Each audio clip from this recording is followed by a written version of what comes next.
What's up, my lambs? Welcome back to Humpday Horror, the series where I play horror games for Wednesdays. And I just checked the calendar, and today is Wednesday. And this Wednesday is no damn different. We're playing Scarlet Hollow. We're going for the second chapter. There was warnings at the beginning. Things are gonna get weird. Things are gonna get bad. Can't save everyone. We're in our hometown. And, what am I gonna say? You know, if you don't like that stuff, dip out now, because we're getting into it. You know, if you want a recap of the other episode, there's another video last Wednesday, the last Wednesday from this Wednesday that was posted, and you can check it out there. If you want my recap, I offered a lot of people some boiled beans. Duke got shot. He's dead. No one cares. Very strange. No thinking.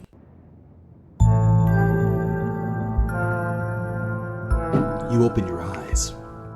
The sun has risen. The birds are singing, and you're still alive. And for now, you are safe. Your gaze wanders across the room to the window in the woods beyond. You wonder if the monsters are lurking there right now, just beyond the trees, ready to pounce as soon as you leave the crumbling estate. A familiar unease settles into your gut, tangling into a knot of anxiety, wriggling as the events of last night play out in your head. You can't help but remember Duke, slumped against a tree, pieces of him scattered across the clearing. You're not sure if you'll ever feel okay again after what you've seen, but you can't stay in bed forever. Hunger pulls you from the clammy depths of the mattress. You could refresh yourself on the events of the previous day by using the journal icon. Okay, thanks, note. Yeah, let's check on the opossum. Hey, you open the drawer to check on the little opossum you met yesterday. Oh, good, he's still there. That's nice. Ooh. Let's pat the little mans. You reach out and pat little mans. He immediately plays dead. Poor little guy. Alright, you leave him to his theatrics and close the drawer. There's a creepy doll in the closet. Let's check out the closet. Yup, still there. Great, the doll didn't move during the night. Maybe it isn't haunted after all. Though, after everything you've been through yesterday, that's hardly a consolation. Alright, there you go. Doll's still there. That's good news. Let's take a look at the window. You creep towards the window, carefully not to be seen by whatever might be lurking in the garden. Jump scare ya. Oh shit, there was something there. For a second you thought you saw movement. It could have been an animal. It could have been something else. Whatever it was, it's gone now. Right, well, we have to leave the window. No, we're gonna text Stella for sure. It's probably a good idea to check in with your new friend. Can't imagine she's holding up very well. Yo, what up?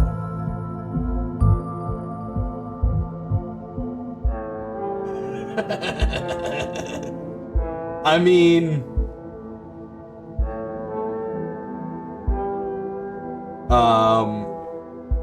that's the funny option. Yo, what up is not what I would say. Hey, how you holding up? Hi. I'm gonna send it. I'm gonna do it. It's a pathetic cat. Might take her a minute to get back to you in the meantime. Alright, let's get dressed and head down. Time to start your day. Let's get him going. Ah, you're back in the kitchen. Frofro's eyes will eyes you from her favorite spot on the counter. Look at that. Look at that regal ass cat. You're back in the kitchen. Frofro's eyes on the favorite spot on the counter. Excuse me, ma'am, but may I pet you? May I pet your beautiful fur? Part of you hopes that flattery might win her over. As silly as that may seem, you are, after all, talking to a cat. Frau merely flicks her tail faster. It doesn't look promising. Hey. Did you know the police called me this morning? You've only been here one day and you've already had a run-in with the cops. The cops don't matter. Something is coming from the town. Need to okay. We were chased through the woods by monsters. You're worried about cops. Did they say anything about Duke? Did they find the body? Nah. If you're gonna be a weird cousin, I'm gonna be a weird cousin. The cops don't matter. Something is coming from this town, and I need people to start listening to me. Duke and Stella didn't take my intuition seriously last night, and look where it landed us. I need you to believe me. You don't need to stick me tall tales to wiggle your way out of this. Just be careful and remember that your actions have consequences for the people around you. I don't have the energy to spend all week cleaning up after your messes, so don't just make any extra work for me, okay?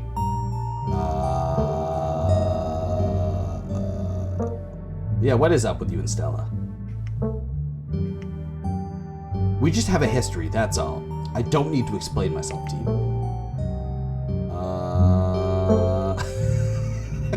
Well, I mean, I know the cops came around, you said you're really busy, you don't want more work to do. You want to hang out? You know what, anything I can do to help out? You can stay out of trouble while I do my job. Oh, and I want you to be home by sunset. I don't want to hear complaints. Just do what I ask and we won't have any more problems. Okay, Mom. You're my cousin, not my mom. Tabitha. Tabitha takes a few steps towards the door. Sunset.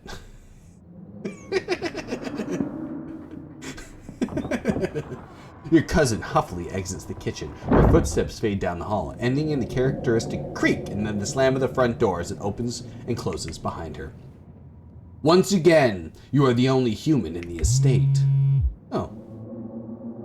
Text from Stella. How'd you flip the picture? It's another tired cat.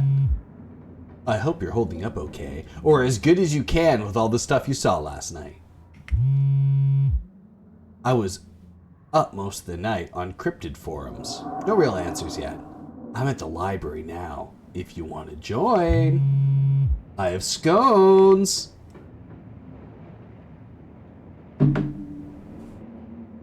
I'll be there in a bit, still waking up. After last night? Hell no. Ghoster? You dick.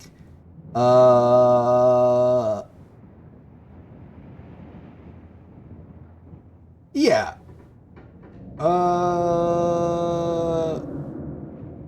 I'm a pushover. Scones? Say no more.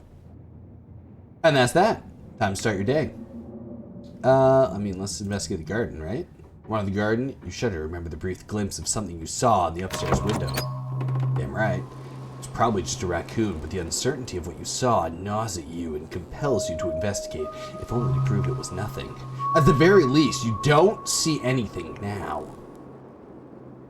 You're going further in. You wander further into the garden, trying to pinpoint the spot where that thing had been lurking. If indeed there had been a thing to begin with.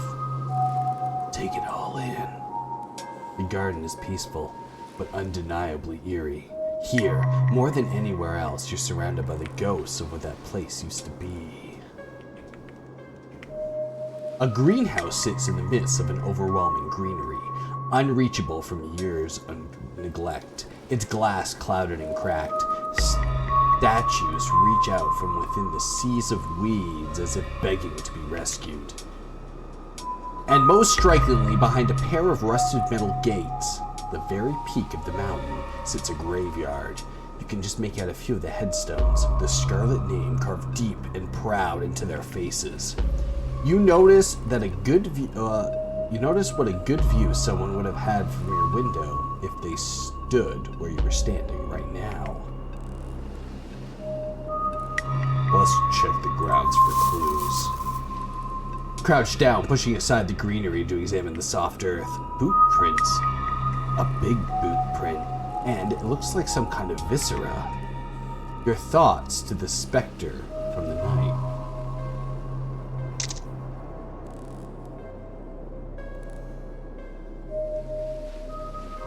There's motion at my front door. This is very eerie.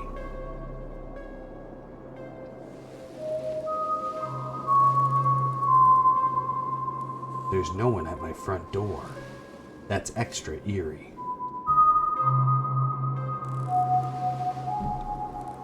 You snap a quick photo just in case it comes back in handy. Well, it comes in handy later. Well, text it to Stella. You send the photo to Stella.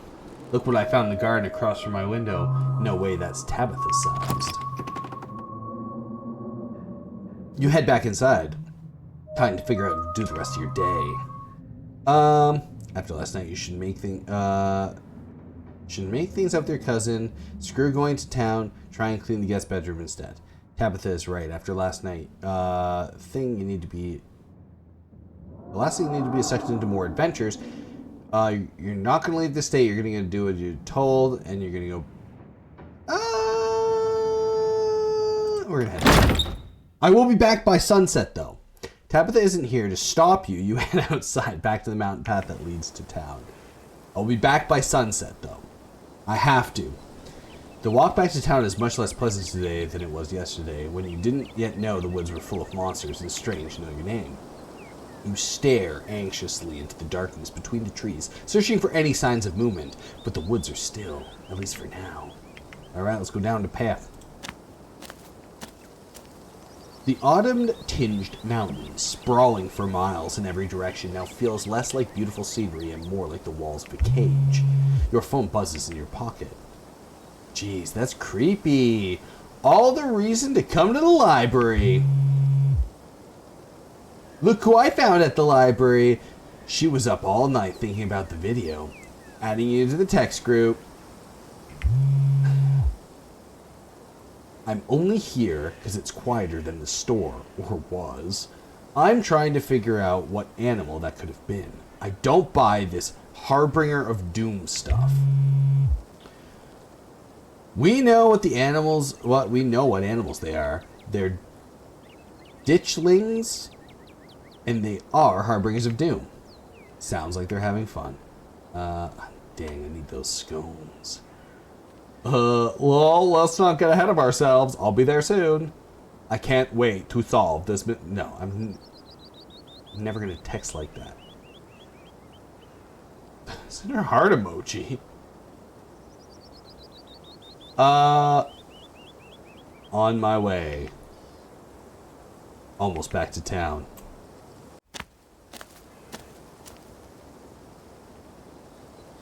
You make your way to town in one piece. No creatures jumped out at you. No scary men blocked your path. The sight of other people is comforting. Helps you forget the things you've witnessed. As if they happened to someone else. Oh, hey, Feral. We were just talking about you. I stopped by Sybil's to pick up her new tea blend, and well, you're the biggest thing to come to this town since the coal mine. Folks have been absolutely buzzing about you. You went out with Stella last night, right? Did something happen out there? She barely even waved when she walked by.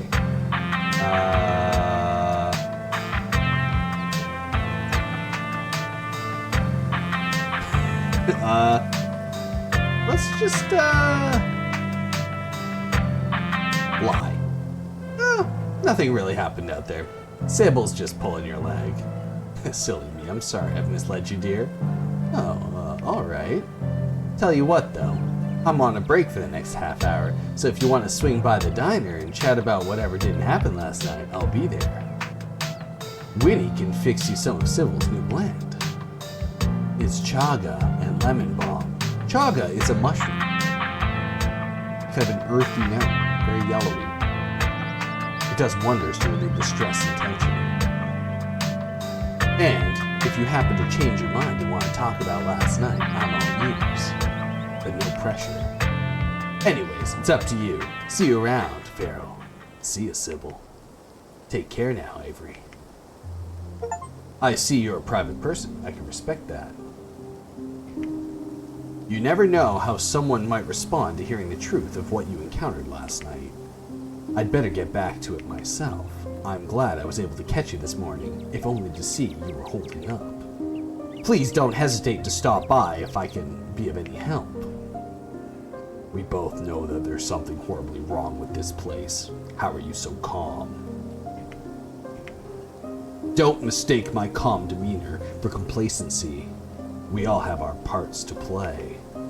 I trust you. Stella and Kanika have what it takes to get to the bottom of this. I trust you, Stella and Kanika. All of us, all three of us. All right. I'm sorry to cut our conversation short, but I've got things that need tending to. Stay safe, Feral. God bless. You probably have a bit of time before you need at the library. We're going to the general store, baby. Yo, what's up? It's your first time seeing the general store in the light of day. The young man sits at the table by the register, too preoccupied with his phone to care that you stepped in. Fuck yes. Young man looks up at you in your now quite pungent bag of peanuts, curls his lips in disgust, and returns to his phone. You should leave this town. There's monsters in the wood. What you doing on your phone? If I wanted to buy chips, do I talk to you or hi, I'm Feral. I just got in town yesterday. Yeah, I know. Mom told me. See ya! The young man doesn't respond. You turn away to leave the general store. I can steal stuff? Why would I be stealing things? My cousin would be so pissed. Alright, let's head to the library. You enter the former town hall that what once must have been a stately foyer has since been converted into rows of shelves. Meeting rooms and offices long ago gave away to the sorted reference collections and reading areas. Oh hey, you made it. Settle in. What? Oh, I hit A to save? Oh, I didn't want to do that, but I did it. Stella, the point of the books. Yeah, let's just go over. Head over to Stella's table and settle in. Let's go. You made it. Glad you could join us. Morning, Feral. You look tired. The estate is the easiest place to get a good 8 hours. It was hard to fall asleep last night, all things considered. Look at that face. Look at that little face. I'll sleep when I'm dead. But you'll die if you don't sleep. Pretty amped up, actually. Don't call it Scooby-Doo stuff.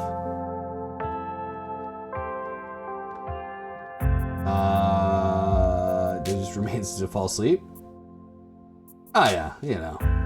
Yeah, the estate is the easiest place to get 8 hours, you know what I'm saying? Never realized houses could get so windy. I can only imagine. That place is already falling apart, and the last time I was there, it's been years. I can't believe it hasn't been condemned. Not that there's anyone here to do the condemning. Anyways, I guess we should get started. Oh, before I forget, we gotta talk about the photo you sent this morning. Kanika, check this out. Feral found it in Tabby's garden this morning, right in line of his site of... what? What's that liquid around it? It looks like pus. Think it's Wayne? Wayne? Do you think it's Wayne? Who the hell's Wayne? Boots are too big to be Tabitha's, I think is what I think. Can't say I'm thrilled at the thought of someone watching my room. I don't know if there's a connection with what happened in the woods and felt... yeah. Boots are too big to be Tabitha's. Definitely. Do you think it could be a creep we saw outside the general store last night? He knew your name, and those boot prints match up with his mining getup. Whoa, apparently I missed a lot of it last night, huh? You're not talking about Wayne, are ya? That guy keeps coming to my mom's tea room. I think there's something really wrong with him. Yeah, we are. I wondered if there's any connection between that guy and what happened in the woods last night. Like what? I mean, I don't have any specific, but we have a whole prophecy and impending doom angle to explore, and this photo is weird. Can't stop thinking about those splatters on the ground. If whoever those prints is sick, maybe it's from the creatures you encountered. Hey there, strangers. And literal stranger.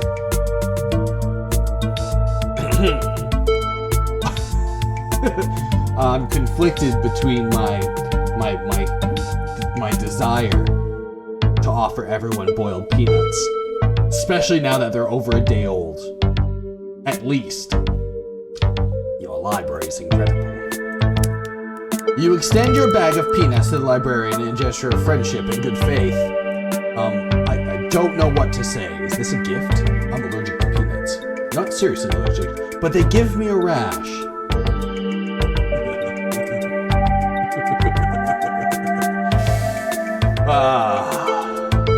Hey Oscar, this is Feral, you know, Tabby's cousin. Oh, I should have known you were a Scarlet. You look so much like Vivian. Not that I knew her very well. I was still a little kid when she left. But that Scarlet resemblance, it's, strong. I'm Oscar Gutierrez, Chief Librarian, and only librarian. Oscar's amazing. He practically built the library from scratch. Yeah, I'm a little jealous of what the kids around here gotta grow up with. They don't know how good they have it. Back when I was in elementary school, the library was a couple of shelves of boring books donated by old people. Y'all are too kind. But speaking of kids, have either of you seen Rosalina around town? I don't want to be a helicopter dad, but she hasn't been answering my texts, and I wanted to make sure she isn't getting into any trouble out there. You know the crowd she hangs out with. They're good kids at heart. I'm sure they're just up to the old Maxwell place doing teen stuff. I went up there plenty of times in my day, but I'll be sure to keep my eyes peeled. What is the old Maxwell place? This is it's this great old abandoned spot that's practically a magnet for young people. Even honor students aren't free from its call. I can't believe I used to be so reckless. The floors there were like Swiss cheese. I should really have a talk with Rosalina when she gets home. I don't like the thought of teens getting into mischief with all of these ditchlings in the woods. I'm sure she's fine. If I didn't have a mystic option, I'm sure they're fine, right? You might not want to let her run around like that anymore, though. It's not as safe as it usually is around here. Or is that so? Kanika's right. There's some weird stuff going on in the woods. That's actually why I came here today. Have you ever heard of a creature called ditchlings? They apparently show up around places on the brink of disaster. It kind of looked like if the Pillsbury Doughboy was a creepypasta. You're gonna ask a librarian if he knows what a fucking Pillsbury Doughboy / creepypasta is? Kanika's mom told us about them last night after seeing some footage we got in the woods. Ditchlings. Does it ring a bell? Bang. Worth a shot. Okay. If you were to say, try to predict a horrible disaster that would befall our town, where would you start looking? Well, they say history repeats itself, so I'd probably try and figure some sort of disaster this region typically falls prey to. Should I be worried about something? I don't know yet. I'll be back. Gonna nab some more books. Behave while I'm gone, Gretchen. Now you don't have to worry about her, Stella. You're such a good dog, aren't you, Gretchen? You have a biscuit, old gal. Gretchen inhales the soft biscuit, drool leaking from her toothless mouth as she swallows it whole. Pretty sure Stella's barking up the wrong tree, Oscar. I don't think you have to worry about any horrible calamity befalling the town. But she's right about the weird stuff. There's definitely something unusual going on out in those woods. Do you really not feel where this is all going? The moment their whispers made their way to me, it's like everything started to click in place. A reckoning is coming for this town. A man's already dead. I mean, I'm a mystic, so we're getting mystical. Yeah, that's the face I would give if someone said that to me. I'm gonna try calling Rosalina. Yeah, that's nice. Thanks for your weird shit you said to me. I'm gonna try and call my daughter. I'm sure she's fine, really. Don't mind Feral. He's been hanging out with Stella too much. Rosalina's a smart kid. She knows better than to go around getting in trouble. We'll make sure to keep our eyes peeled. Feral, If you see a 13-year-old girl with black braids and glasses, would you let her know her dad is worried about her? I will not talk to any 13-year-old girls, Oscar. Oscar anxiously wanders off, phone in hand. Got him. Got him. Yeah, Ghost Track shirt on. That's fun. Just grabbed a whole mess of local books. Stella sets a massive pile of books on the table, pulls up a chair. All right. It's going to be so much faster with two of you here to help out. Got your snacks, got our books. Let's get the research party started. Reading awaits. All right, book smarts. Explore, flip through the historical books of Scarlet Hollow. I'm book smart, right? Yeah, there we go. Historical buildings of Scarlet Hollow. Just the thought of reading books like this would probably put most people to sleep. But you got a mystery to solve, and to solve it, you need to know everything there is to know about this town. All right, let's go. Coal mines. The original mining facility is no longer standing, having been destroyed the collapse of 1918. Though, the new facility, outfitted with all the cutting-edge technologies of the industry, is itself a fine example of practical construction. The first iteration of the mining camp was a true product of its time, and what few photographs exist are interesting peel back at the different area. One can still visit the site of the original Scarlet coal mine, though all that remains are a few abandoned tunnels closed off to the public. Alright, well, let's learn about my house. The Scarlet Estate. Inarguably the most striking piece of architecture in Scarlet Hollow, and the most elaborate and elegant estate in the region prior to the construction of the Biltmore in 1895. Andrew Jackson Scarlet. Andrew Jackson chose the location to be atop a hill in Scarlet Hollow's geographic center so that it might be seen from the town below. It remains a constant reminder of the family who carved Scarlet Hollow from the wilderness and provided wealth and prosperity to its residents. The Hiram Scarlet Memorial Hospital. First used as a field hospital during the Civil War, it was named for Silas Scarlet's eldest son, who perished in the bloody conflict. It still stands at the end of what is now the residential district of Scarlet Hollow, and has served as the health and community served the health of the community for over 100 years. In the late 1800s, the town prospered from the coal boom. Additions were built into the house, and it was transformed into a sanatorium, bringing its prestigious clientele from around the world. They believed the fresh mountain air would do well for the Scarlet Hollow and become tourist destinations for the patients of all afflictions. The clinic operates this day as a doctor's office and stands as a building for cultural significance. The Tremaine Homestead. Situated on the edge of Scarlet Hollow's farmland, the Tremaine Homestead was one of the earliest settlements in Scarlet Hollow, predating even the town's famous coal mines. For many decades, the Tremaine family maintained the largest farm in Scarlet Hollow, but a break from the family led them to split the land into two, and the homestead along with it. Despite many changes made to the two halves of the Tremaine homestead in the subsequent decades, the original log structures are still visible in the mainland, and maintained to this day. They are undoubtedly the oldest buildings left standing in Scarlet Hollow. The Scarlet Hollow First Baptist Church. One of the first buildings constructed by the Scarlet family, the Scarlet Hollow First Baptist Church sits on the original foundation, though the building was reconstructed to accommodate the influx of citizens during Scarlet Hollow's coal boom in the late 1800s. Attendance has dwindled since the infamous coal mine collapse of 1918. While the building may have fallen into disrepair, its simple vaulted ceilings still invoke awe to any who enter. The brimstone, the fire, the Baptists. All right, let's talk about the town hall. Silas Scarlet personally funded the town hall's construction of the first municipal building in the then small community of Scarlet Hollow.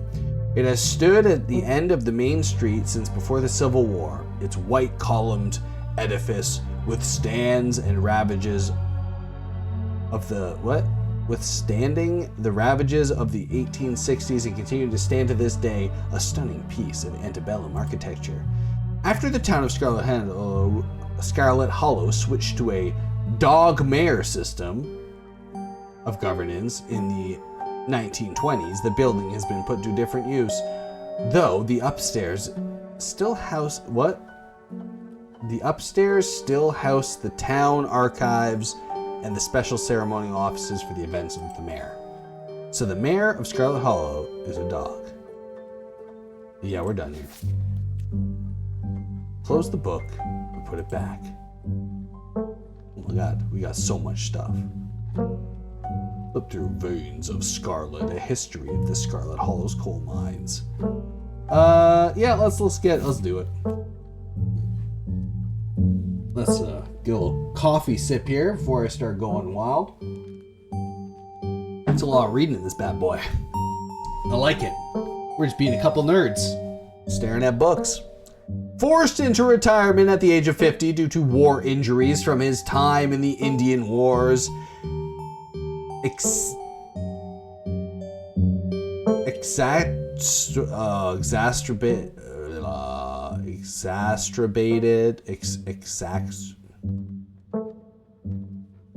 exacerbated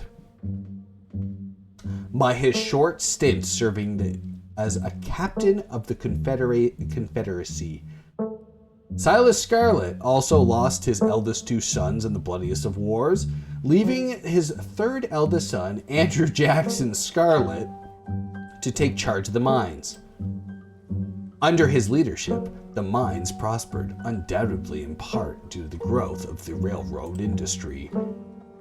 Managed to evade the coal union for decades, making them one of the most profitable mines in the country. Andrew Scarlet built the surrounding town into what is today, with expensive stone buildings and bustling main streets, and overseeing it all, the elegant Scarlet Estate that was, until 1895, the largest and the finest feat of architecture in the region.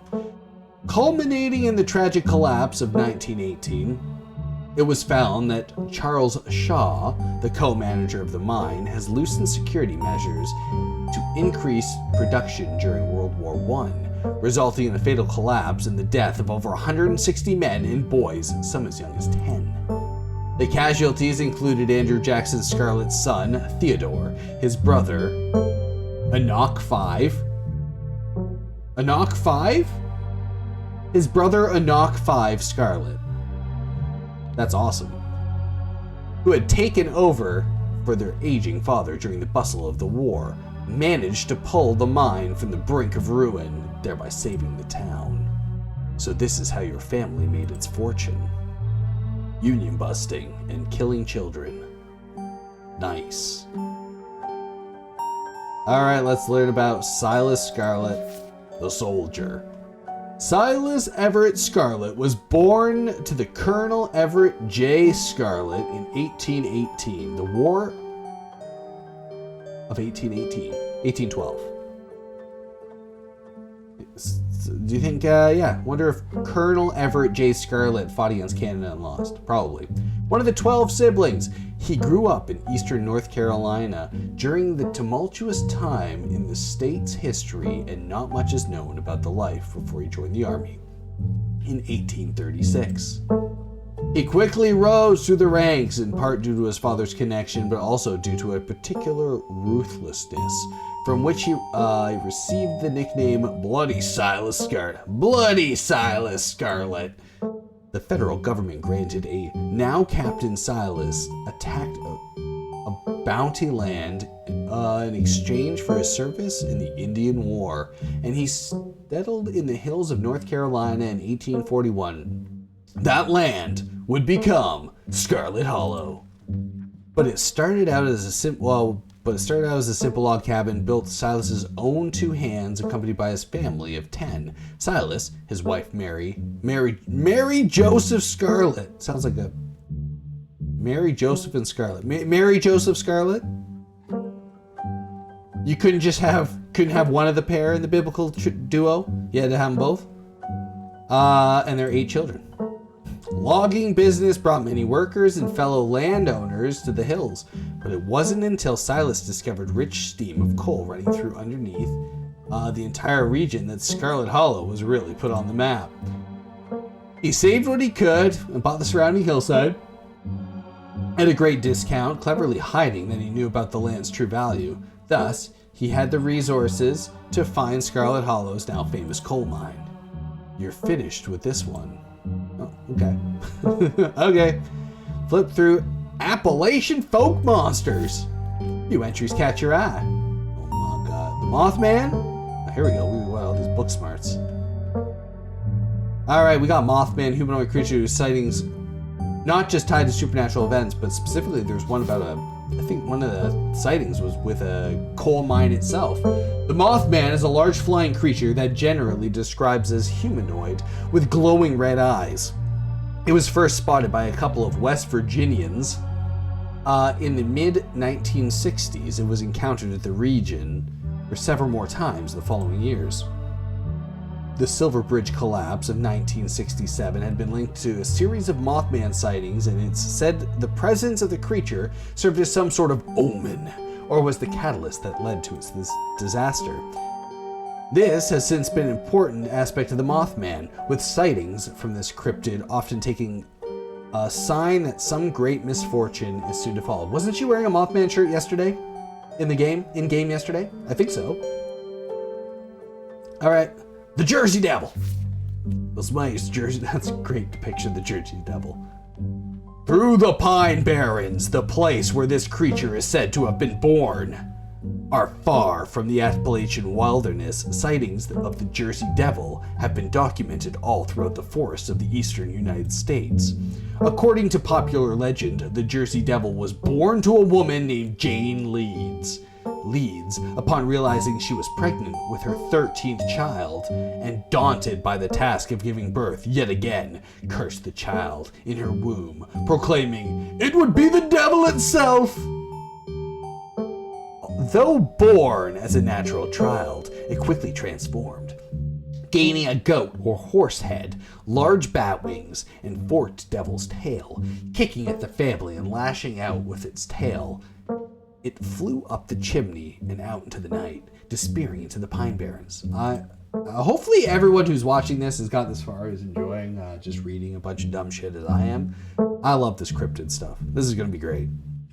The Jersey Devil is one of the oldest cryptids in North American history, with sightings spanning back to the 1800s, all the way back to the origin of the myth in the late 1700s.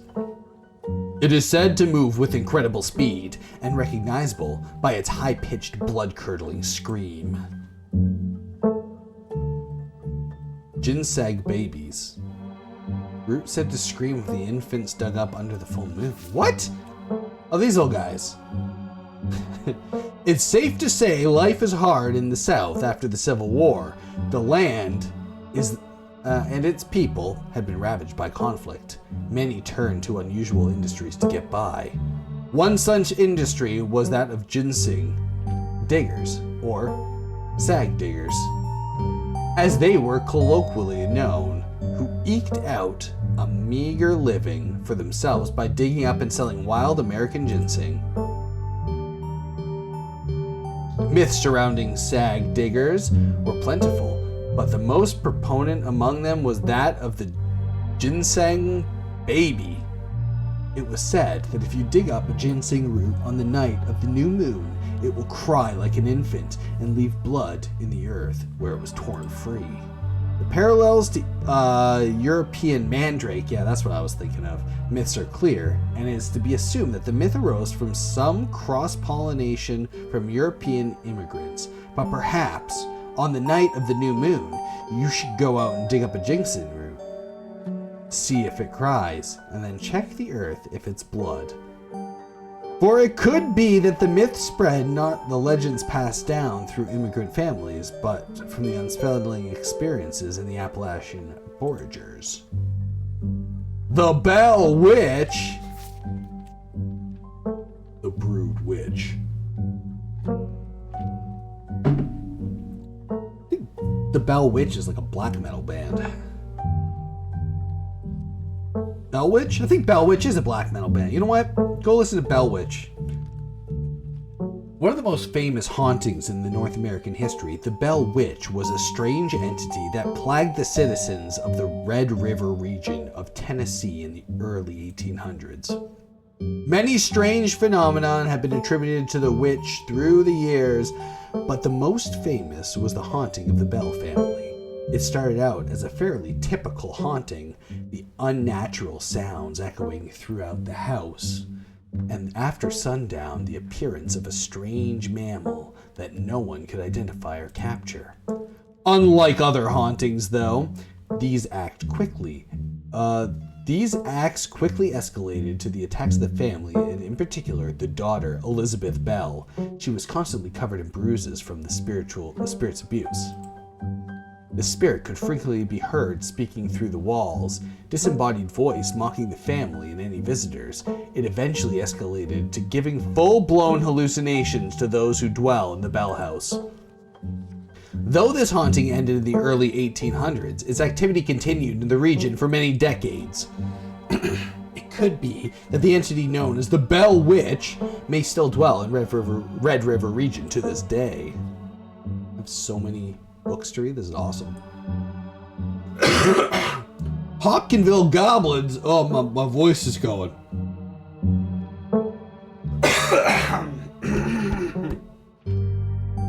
All right, let's learn about little Hopkinville Goblins.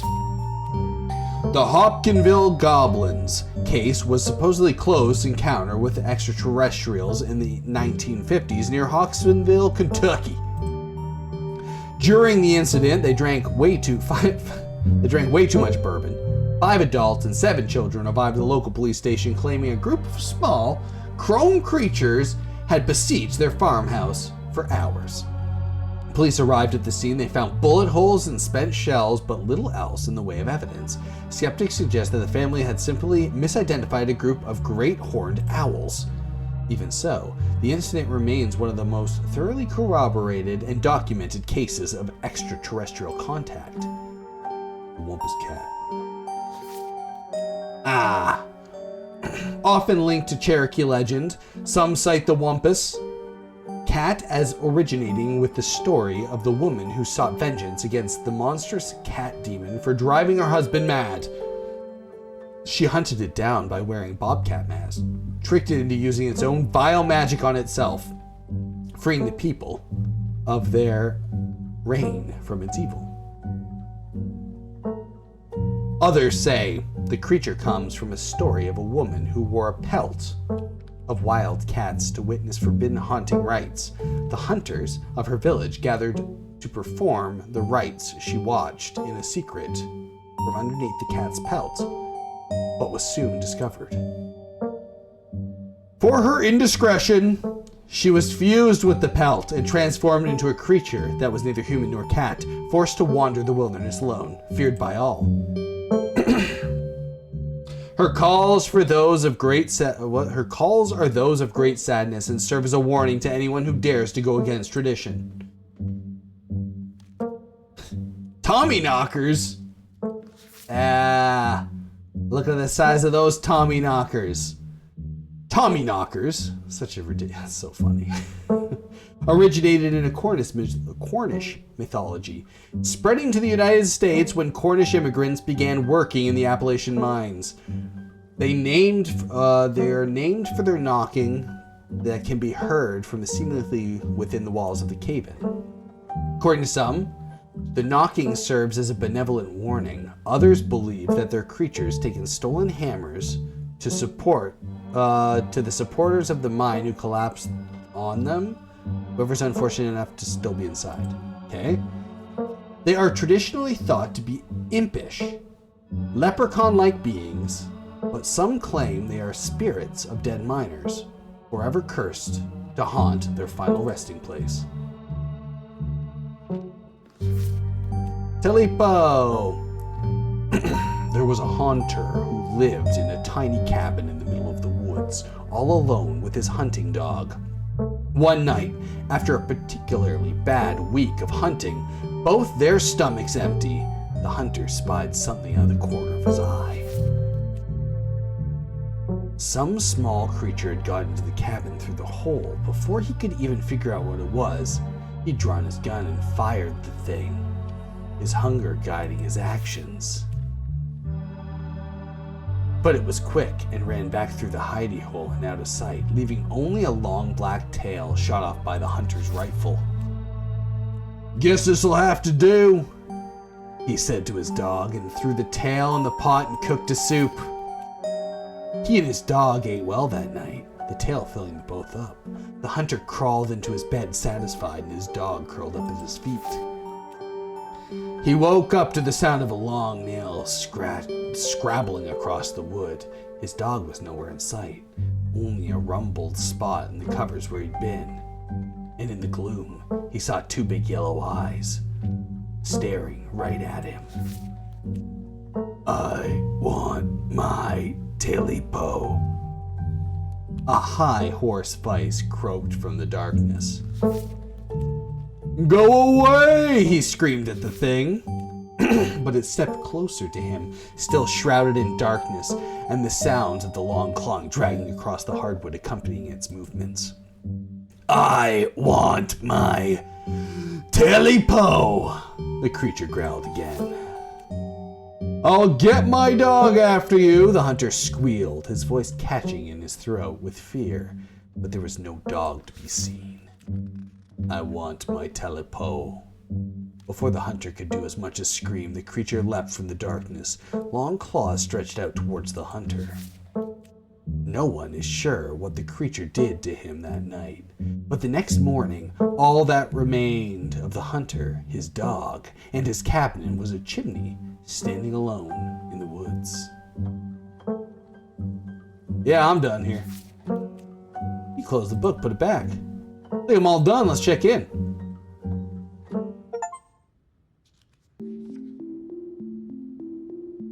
Damn right, I read all the entries, I read everything. It's awesome.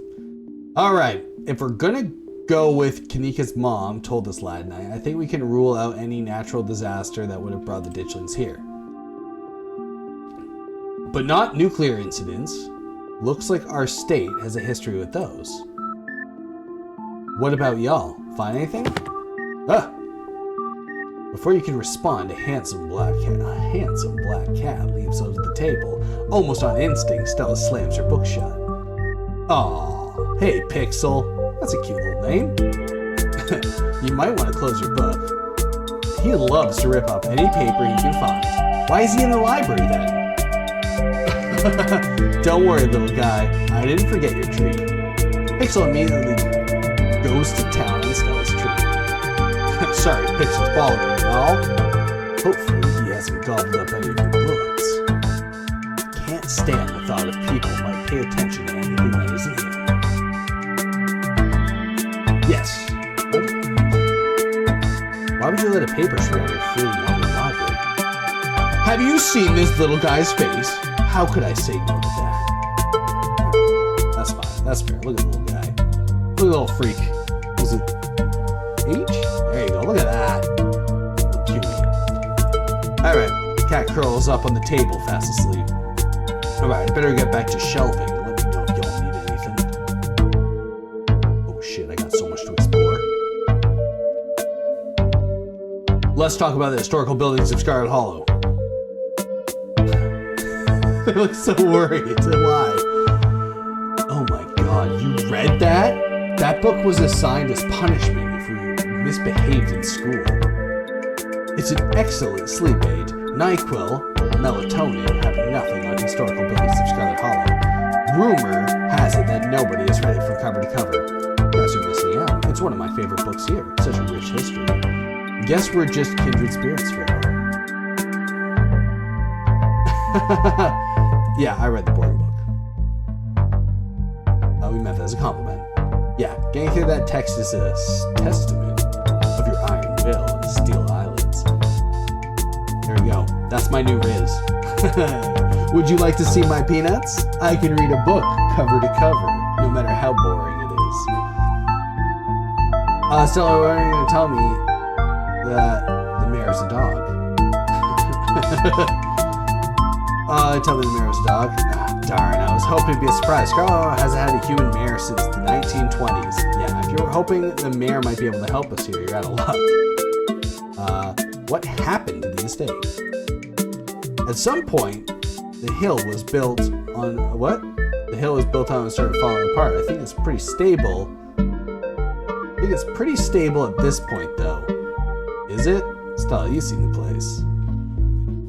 And half of it's mostly okay. That's true. Why don't people go to church? We've just never really had a good pastor around these parts. Not as long as I've been around, at least. And I'm not really much of a church person anyways. Who has the time? The building gives off weird vibes, too. It's not in the fun, haunted way. That's true. The hospital's named after my family. I know. It's in the name. But calling it a hospital is generous. Right now, it's a one-woman medical clinic. If any serious emergencies happen these days, we've got to call an ambulance from out of town. That's where Reese and his mom live. She's the town doctor, though these days she doesn't really see a lot of patients. The Tremaine homestead seems like the only thing here that doesn't have the Scarlet name on it. And that's you, lady. Yeah, I think they've been around these parts longer than your family, though. And they're... what? Though, they are the Tremaines and the Callaways now. They literally split their farmstead in half. Where's that sense? Duke, rest his soul, was one of the last two Callaways left. I guess it's just down to Bo now. I can't imagine what he's going through right now. About the coal mines. It's about the coal mines here. Neither visiting shutters. I get cold sweats just thinking about being in a place like that. I feel for you guys who work up there. I never could. Speak for yourself. I love a good crevice. Do you now, Stella? About crevices. What happened after the coal mine collapse? The book just kind of glosses over that. There was a union for a little bit, but that didn't last. There's not a whole lot written about the past century here. Yeah, Scarlet Hollow's mine isn't exactly the most ethically run business.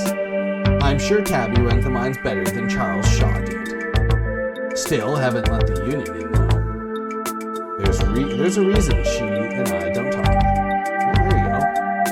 Story tends to rewrite itself by winners. Maybe there's more to Charles Shaw's story. Dusty old books are letting on. Normally, I'd be inclined to agree with you there, but we're talking about an old-timey coal boss. I'd be shocked if he wasn't cutting corners. Farrell does make a fair point. Shaw was certainly a problematic figure, but there might be other details that were lost to time. Sure, but the guy was run out of the town on a rail. It's true. And that's not a figure of speech. Back in the day, they usually tied you to a rail and ran you out of town. There's a big mural of it. What, really?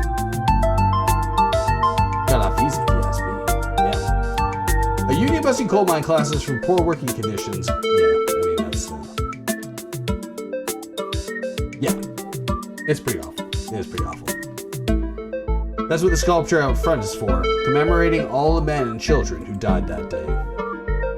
Every kid in Scarlet Hollow learns about the collapse of 1918. Our teachers love to emphasize how many children they had working down there, probably to try and show us how good we have it or whatever. Low bar, if you ask me. You know, what could be, that could be what the ditchlings were warning us about, another collapse. Writing down a list of potential disasters. Yeesh, Stella, that's morbid. And besides, it was all Charles Shaw's fault. The labor market is way more strict now. There's no way you could get away with the kinds of safety cutbacks he pulled. Not true, Kanika. Not fucking true. Y'all don't actually think the mine's about to collapse, right? No, I don't think so. Whew. Had me worried there for a second.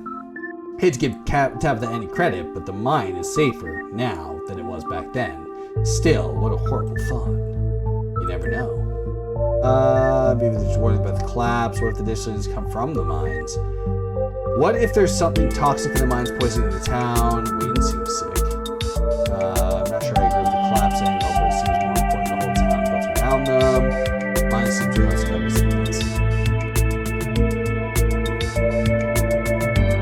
Yes, I mean, that's what I mean. Wayne seems sick. Honestly, that feels like one of the most plausible explanations we've had so far. What about the ditchlings? I don't know. Maybe there's some sort of parasite down the mine. Infected Wayne. Maybe Wayne's infected local wildlife. Huh. That could work.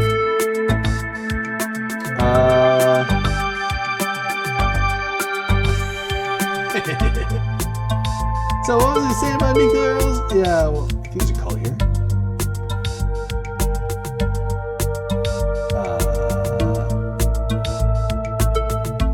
Yeah. Cops were obviously suspicious last night. Really weird combination of being dismissive and trying to pin things on me. I don't know.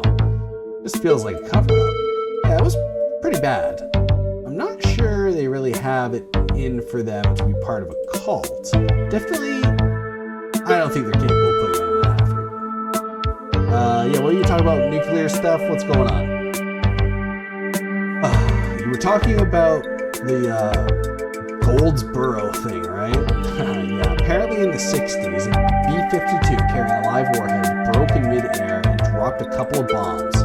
Fascinating bit of history there. The first of the two bombs landed upright after its parachute caught in a tree. Thankfully, it didn't go off. At the time, the government claimed the bomb was unarmed, but later came out that the only thing preventing the detonation was a single electrical switch, which failed to trigger on the descent. 60 years later, the second bomb still has been recovered. Right. Its conventional explosive disintegrated in midair, but most of the nuclear material was made unrecoverable by flooding. If I remember correctly, they just buried it and sealed it up. Goldsboro's over 300 miles from here. I don't think we have to worry about that. Yeah, that's true. Yeah, that's fair. It wouldn't make sense for dishes to be here specifically if that was the case too. We really shouldn't be looking into too much of this whole disaster angle. Whatever the creatures are, they're biological. You never know with radiation. We actually know quite a bit. It just melts you. It doesn't make you a monster. And 60-year-old bomb isn't going to explode on its own hundreds of miles away and kill us here. You never know. Could always be a whole underground society of bomb-worshipping mutants just waiting to blow it up. I've missed this. That's fair. This is fun. Mines are, what? Are the obvious common thread here. Yeah, I think so. Between everything we researched, between Wayne and the old collapse and the smartest place, yep, of our investigation. Good idea. There's an awful lot of mine-related stuff in my notes. We can poke around and find out if anyone there is weird. Just to clarify, you two are suggesting we go and question some of the miners, right? We are not poking around the unprepared in the actual mines, right? Right? Yeah, totally, 100%. I would never. We don't even have a good reason to go down there. Good. Let's keep it that way. You know how I feel about mines. I promise, Neeks. We're just going to question some of those miners. And if that questioning gives us good reason to poke around, say a cool abandoned coal mine, we'll cross that bridge when it comes to it. You cross that bridge when it comes to it. I'm not going underground. Just messing with you. We'll stick to the surface. Yeah, and hopefully we can find out what's wrong with Wayne while we're at it.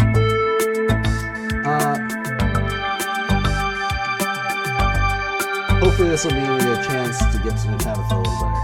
It's probably not the right way.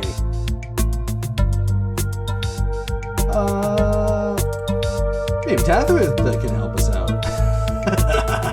No, I don't think she'll be super jazzed about any of us snooping around the mines. I can't imagine what she'd do if you actually bothered her while she was trying to run the place. She does get a little grumpy when she's at work. She gets grumpier at work. I'm pretty sure pissed is the girl's baseline level of existence. Chatting over dinner might be better way to get to know her. If you're going to be eating boxed mac and cheese, we can sneak around the mines, no problem. She won't even know we were there. Look at us, going on a caper together. I miss this. I miss this too. Though, there is something missing. Reese. I really miss that dude. Can't believe how long it's been.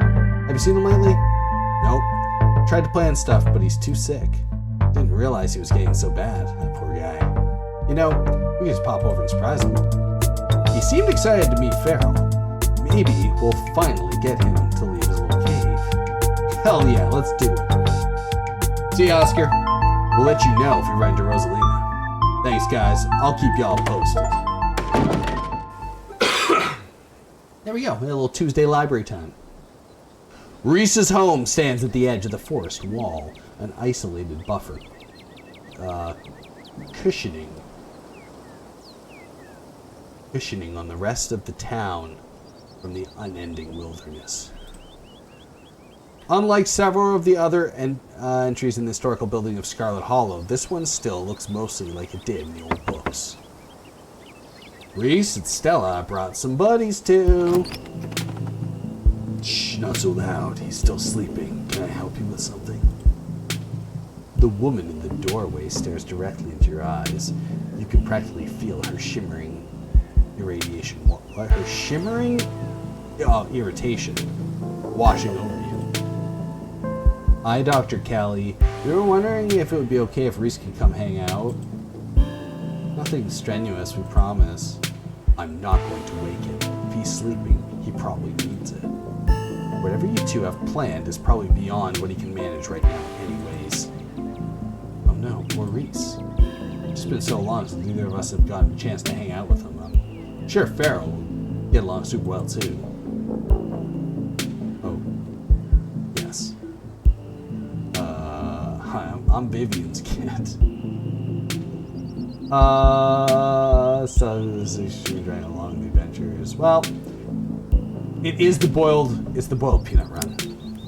You hold out a bag of your pungent bag of peanuts. Maybe you can bribe Reese's mom into letting him hang out with you. You can't eat peanuts.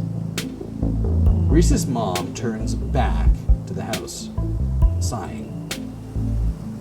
Sorry. I know that was a little rude. You just want to hang out with Reese. He misses both of you too. He's usually feeling his best around mid-afternoon. Why don't you come over tomorrow? We have some supper, and y'all hang out for a bit. I don't promise he'll be perky, but I'm sure it'll brighten his spirits to see you two again. And I suppose you can come too, Feral. That would be great. Can I bring some deviled eggs? Does he still eat those?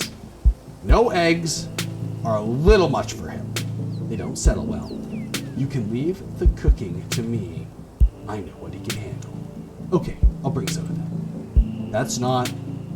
Okay, yes, fine, you can bring soda. Nothing with caffeine, ginger ale preferably. Oh, and leave the dog at home. She might cheer him up, you know, those therapy no dogs.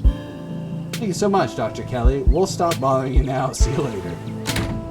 Dr. Kelly nods, acknowledges, and quickly shuts the door. The sounds of several locks clicking into place can be heard from within. Oh. God, that woman makes me so nervous. She used to be nice when we were kids. Anyways. What? Wait. When we had to get our shots. Maybe she's just stressed about Reese. Yeah, no shit. Maybe she's just nice to kids. Either way, I guess it's just the three of us. You gonna drive? Yeah, sorry. I don't like the thought of going up there without a van. Cool. I'll take my shortcut then. Shouldn't take long for me to get there. You're welcome to tag along, Feral. Don't worry. I won't be offended if you rather ride with Kanika. I'm sure you're probably sick of the woods. Alright. Either way works for me. Well, I'm not going to ask her. So, which, okay, we got hot, nerdy Batman lady, or we got hot nerdy cryptid lady. So we got the rational hot nerdy girl, or we got the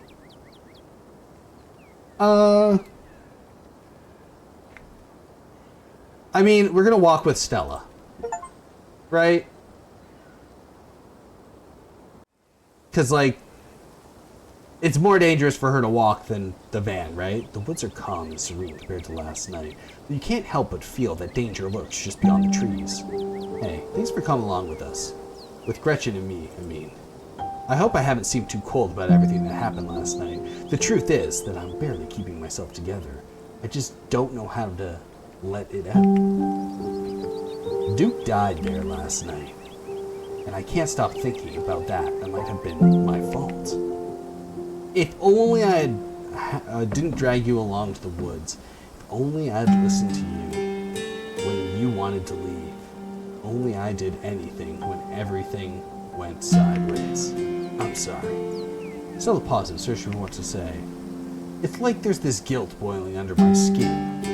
But the only way I can process what happened is by turning off the parts of me that feels things.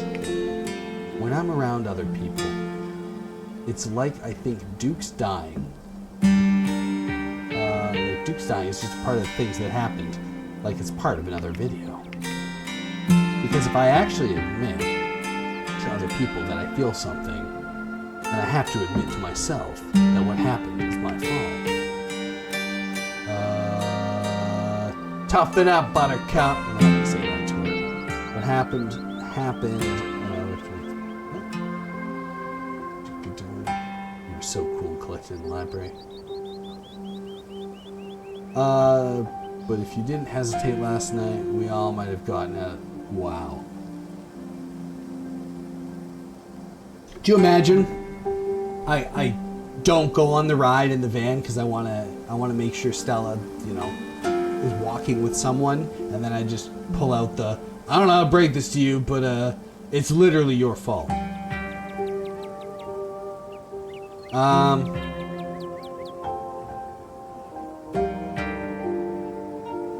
Can't have you falling apart on me this week. It's not your fault. It's Tabitha's fault. It's Tabby! I mean, technically it is my fault. It's nobody's fault. You and Gretchen have gone into those woods a dozen times by yourselves, and nothing like that has happened before. How could you have known? Thanks, Feral. I think I needed to hear that. Conversation comes to a dramatic halt with you, Stella, and Gretchen all whirling around face source of the sound. Just a bird, baby. Whoa, calm down, girl. Just a bird. The same probably goes for you two. I guess we're a little on edge. Let's hurry to the mine. It shouldn't be much further. Yo. Kanika casually leans against her van, and you and Stella emerge from the woods. Hey. Y'all have a good walk? Yeah, it was great. I mean, not that you're missing out or anything. You didn't run into those creatures, did ya? Nope. Makes sense. They're probably nocturnal. I don't know if I should feel relieved or disappointed. But we're all here. What's the plan? I guess we go talk to people. I guess so. I should probably be on lookout duty. I'm a bit of a person non grata in the mines. Tabitha? Yeah, I might have tried sneaking in to talk to her too many times. Might have tried sneaking in to talk to her at a time or too many times. What? And Gretchen makes it extra hard to be sneaky. Probably less likely to get caught if only one of us is snooping around there. Stella's on lookout duty. The only one is going to do. What's the person doing? Take it I'm the one you're talking about?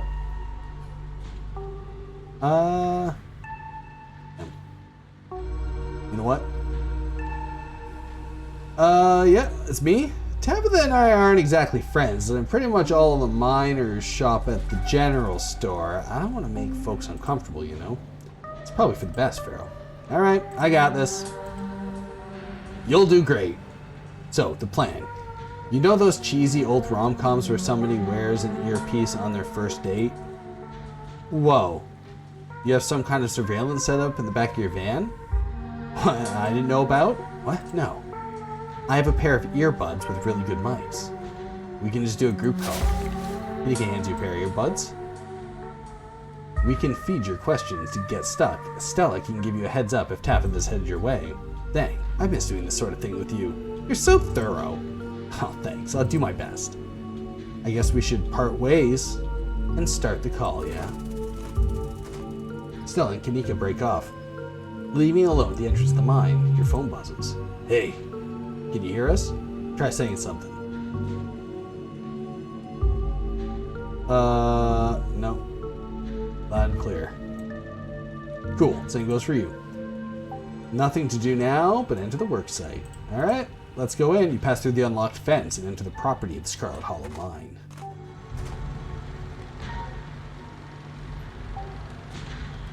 I'm in. Alright, Morpheus, good to know.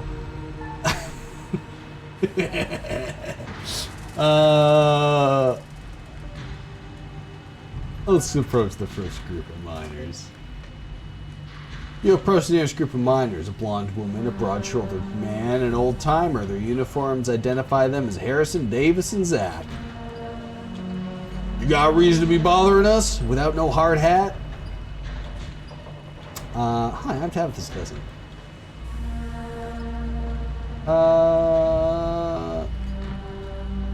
You know anything about the guy named Wayne? Yeah, we know him. He was such a cut-up. Missed the dude. What happened to him? The miners shift for a moment, uncomfortably glancing at one another. Isn't that the guy y'all said was, he's gone. That's all that matters. What happened to him?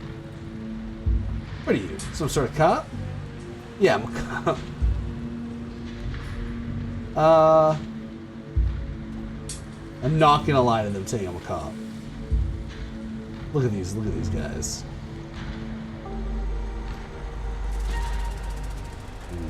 Do I do that? Yeah. I don't like the smell of this one bit. I know bait when I see it. Let's get out of here. Our shifts are about to start anyways. Sorry. Alright, well.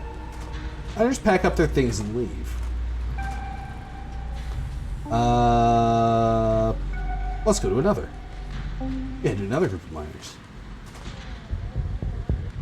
Before you can reach the miners, you're struck with an intense feeling. You recognize the hollow terror, that something you felt last night when the set of eyes, the awful man in the miner's jacket. You shouldn't have come here. It's dangerous. What are you? Flesh and blood, much like yourself. You don't have to be afraid of me. I'm the only person in this town who truly cares about your safety. Don't forget that. Even if it's already too late to stop what's going to happen. What's going to happen? Before you can say another word, the figure's gone. Hey, Feral, you still there? We've just been getting static from you. Oh, don't mind me. Our new friend just stopped by to say hello. Whoa. I thought I saw you talking to someone down there. Are you okay? Whatever he is, I don't think he's human. Hate to say it, but with how the call went to static, what if he's a ghost? Just like an actual ghost.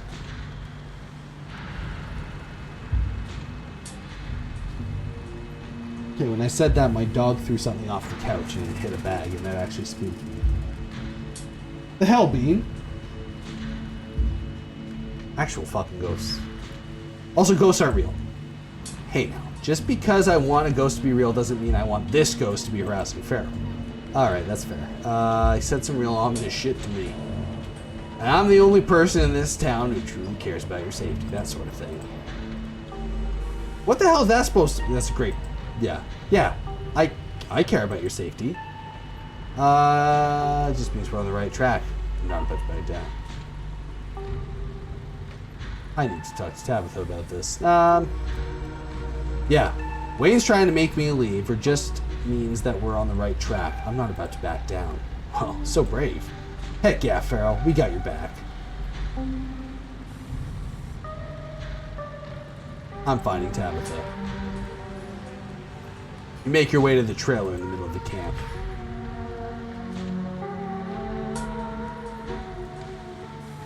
Hey guys, I'm gonna hang up real quick. I don't want Tabitha to think I'm spying on her. There you go.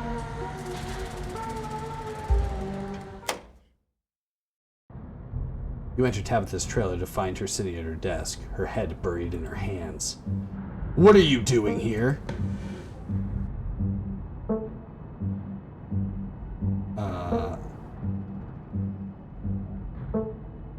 I need you to take what's going on seriously. I need you to take me seriously. Someone's been following me. A guy named Wayne's been following me. He jumped me last night, and he knows me by name. I'm pretty sure he worked at the mines. There's something seriously wrong with him, too. He just ambushed me a few minutes ago, too. Right in the mining camp. I don't know what to tell you. Look, I'm sure if you ask around about him, you'll hear some rumors, especially from my employees. They like to gossip. There's a man named Sam Wayne who worked here for a spell, then he disappeared. It happens all the time in this line of work. People show up for a job from out of town and then they disappear one day after getting paid. I don't know what happened to the man. I don't even know if he's still alive. But of course, my workers blame me for running him off. Whatever. It's easy to blame me, the mean boss, for this sort of thing. Whatever you've seen around here, that's news to me, and also none of my business, as he is no longer my employee. Is there anything else I can help you with? There's monsters in the woods, Tabitha. I know it's hard to take this seriously, but we got them on camera. There's supposedly portents of doom in the town. I'm not asking you to believe me. I'm asking you to take me seriously. I don't know anything about monsters in the woods, but if there's some kind of doom coming for this town, it's because I'm not able to do my job. Alright. You leave it at that. Look, I'm kind of swamped right now. I'm actually getting ready for a big meeting. When you walked in, you want, you can just wait here for an hour or so and I can swing back when I'm done and pick you up. Don't go around bothering my men. Don't move a muscle. Don't do as much as make eye contact with them. They're supposed to be working. I'll see you then. Tabitha leaves the room. As soon as she's gone, you place Kanika and earbuds back in your ears and regroup. Hey, is everything good? I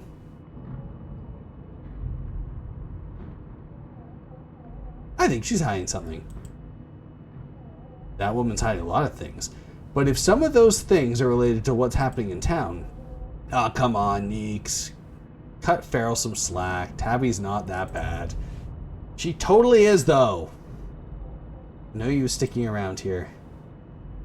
Yeah, we're just gonna regroup.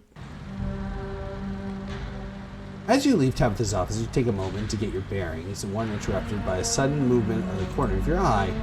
A girl carrying a bundle of snacks pops through the hole in the fence and disappears over the crest of the hill. Huh. I think I just saw Rosalina. Wait, really? What's she doing here? She's probably doing delinquency. I mean, yeah. But what kind of? Only one way to find out. Let's go after her. You rush over the hill and get the bearings, and the sound of the active mining... The sounds of active mining fades into the distance. Rosalina is nowhere to be found, but a dusty footprints go towards the nearby mine. Something about this mine feels wrong, as though a cold anger lies burning inside, sucking the life from the surrounding hills. This is the site of a massive grave. She did. I guess the old Maxwell place isn't kind of the secret hangout this spot one of these days. But the Shaw mine, that place is shut down like 100 years ago, after the collapse that killed over 100 people. And here I thought Stella was going to be the one to drag me to the abandoned coal mine. Hey, remember all of those bad feelings I got last night? This place feels straight up cursed. I mean, like Kanika said, a lot of people died down there. There's a lot of spooky histories in this place. For all we know, maybe all that death left some kind of mark down there? Okay, just because a bunch of people died there doesn't mean it's cursed. Come on. I'm not about to let Rosalina get hurt down there, even if it means I have to go underground. Whoa. You sure, Neeks? Vera and I can handle this on our own.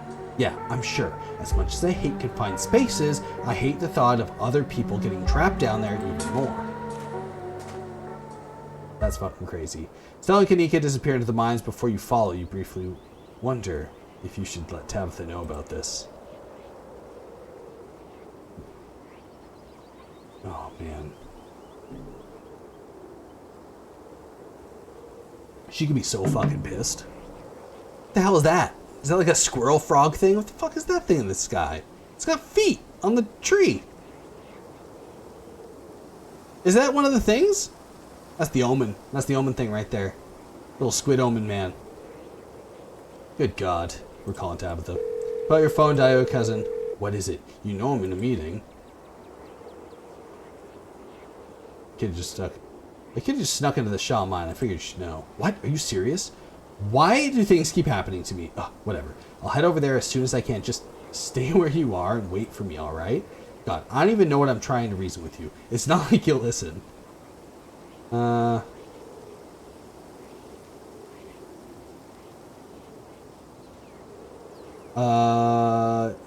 need to get snarky. I'll wait.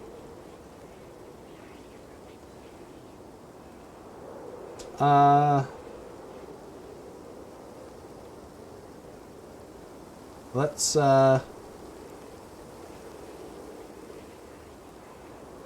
called you as a courtesy. Yeah. I swear to God. Yep. Damn. Ha. Inside of the mine is warmer than you'd expected. The air and thick wet. The ceiling hangs much lower than you are tall, forcing you and your companions to hunch over and your legs bent in a painful squat as you begin to navigate the maze of corridors. Hey, you made it! I told you you would.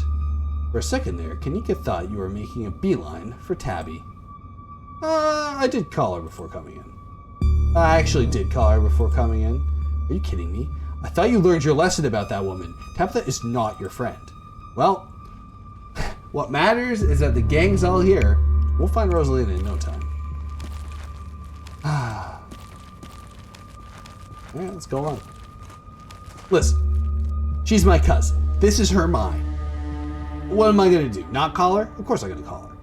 The deeper you progress into the mine, the heavier the air becomes. The cold dust hangs in the clouds thick around you, even though this place was abandoned for over a century ago. Jesus, it's cramped down here. Does anyone else chest feeling tight? Yeah, abandoned mines are more claustrophobic than people expect them to be, and this one is real bad, you know, because the child miners, or should I say the miners? You shouldn't say that, actually, Stella. You should put that away. Yeah. Okay. I'm not superstitious, but if there's one way to make sure you get haunted, it's cracking jokes about dead children laborers while walking on their graves. What can I say? I do my best to tempt the spirits wherever I go. I actually snuck down here a few times to try and get some good footage, part of my ghost haunting phase. Jesus, Stella. The things you do for viewers. Did you find anything? I wish. If this place in Scarlet Hollow that was actually haunted, it'd be this mine, hands down. But all I got was dust in my lungs and a couple of false alarms. Stella pauses. Overhaul. Oh my God. What was that? The mines are going to collapse and we're going to die here, aren't we? Stella sighs longingly. That's just how the wind sounds down here. You sound so disappointed. It just brings back the memories of the last foray into the depths. Every time I thought I'd finally found a spooky ghost, there'd wind up being just a very unghostly explanation. Like local wildlife, for instance. Stella turns her flashlight up towards the alcove overhead. Those guys got me real good last time. I was here alone. Oh my God. There are bats down here? I'm going to get rabies, aren't I? I'm going to get rabies and die in a mine collapse. More likely, they're going to suffocate from whatever fucking gases are being expelled in this terrible mine. You hold up okay, Neeks? Yeah, sorry, just a little on edge. Nika stopped mid-sentence by thunderous knocking echoes deeper in the mine. Okay, what was that? That was... I have no idea what that was. Did you sound like knocking to you guys? A hateful and broken presence stirs in the deep. It doesn't want you here. That was a warning. We have to move fast before something terrible happens. Yeah. It's gotta be a Tommyknocker, right? That was a warning. We have to move fast before something terrible happens here. Whoa. You don't think that Tommyknockers... That's Tommyknockers, do you? Well, okay, no. Tommyknockers are not real. They are not allowed to be real. Are you trying to give me a panic attack? I'd love to spend some extra time poking around down here. Maybe we just gotta do something and get on with this mystery. The three of you are interrupted by a second, much less distant sound that can be popped open. Okay, now that wasn't Tommyknockers. Came from here. Follow me. Let's go. These kids are in so much trouble. Alright, I mean, I gotta follow. You and Kanika follow Stella further into the mine. Get the fuck out of the caves, bro. You breathe a sigh of relief at the tight passageway and give a small way to the small cavern. A group of teens turn stares at you with annoyance. What the hell are you doing here? What the hell are you doing here, you creeps? Are you stalking us? Yeah, creeps. I just said that, like, Alexis, if you wanted an echo, I'd tell you to go to the Grand Canyon. There's something terrible in this place that wants to be left alone. Get out of here before it leaves its mark on you. Alright, let's be freaky to a whole bunch of people. Tell your creepy friend to leave us alone, General Store Lady. Rosalina, your dad is worried sick about you. And if you ask me, he was right to worry. Why the hell are you going to hang out in an old mine? Would be a good idea. Is the Maxwell place not dangerous enough? Well, no one usually comes here. Duh. Everyone knows we hang out at the Maxwell place now, so we had to find a new hangout. Which you instantly found, so I guess we have to find even more secluded place where we can just be ourselves. Can't believe your dad sent people to follow you, Rosalina. That's messed up. I think that qualifies as harassment. You're right. Becca, it is messed up. I don't need him telling me where I can be. Ooh, press the wrong button. Always doing that. He loves you and he worries about you and he's not asking for much. Don't you kids have school tomorrow anyways? It's fall break. Well, we're not kids. Yeah, that's true. We're teens. Those are canned strawberry margaritas. Where'd you even get those? The teens avoid eye contact, and the one you met earlier in the general store tries to melt into the cavern wall. Yep. Oh no. I know it's not you. Miles? It better not be you. Yeah, whatever. It's me. What are you even doing here? Becca's right. Sounds like you're stalking and harassing and all. You're supposed to be minding the store. It's not like anyone even comes in on Tuesday, and Mom's there, so it's fine. I start uncomfortably around the cavern as Kanika tears into her brother. It's not fine. It's extremely not fine. Why do I always have to be the responsible one? Do you know what I would give to be carefree as you? I left school so you would be able to have a chance to live your life. And this is what you're doing with it. What would Dad think if he could see this? Stealing booze from the family store to dick around in an abandoned mine? Dad's dead, Kanika. But if he were here, he'd be disappointed in you. Wound up being such a bossy jerk. Suck it, Kanika. Who cares if we're having canned margaritas somewhere nobody's supposed to bother us? I'd love to help also, but can we maybe not do this in an abandoned coal mine? Oh. What are you, an expert mine safety? They're only abandoned the place because there wasn't enough coal left to bother digging anymore. Damn. My dad told me, and he's the actual foreman at the continuous mining facility, so he knows what he's talking about. Wait, I thought your dad was a charge hand. No, Alexis.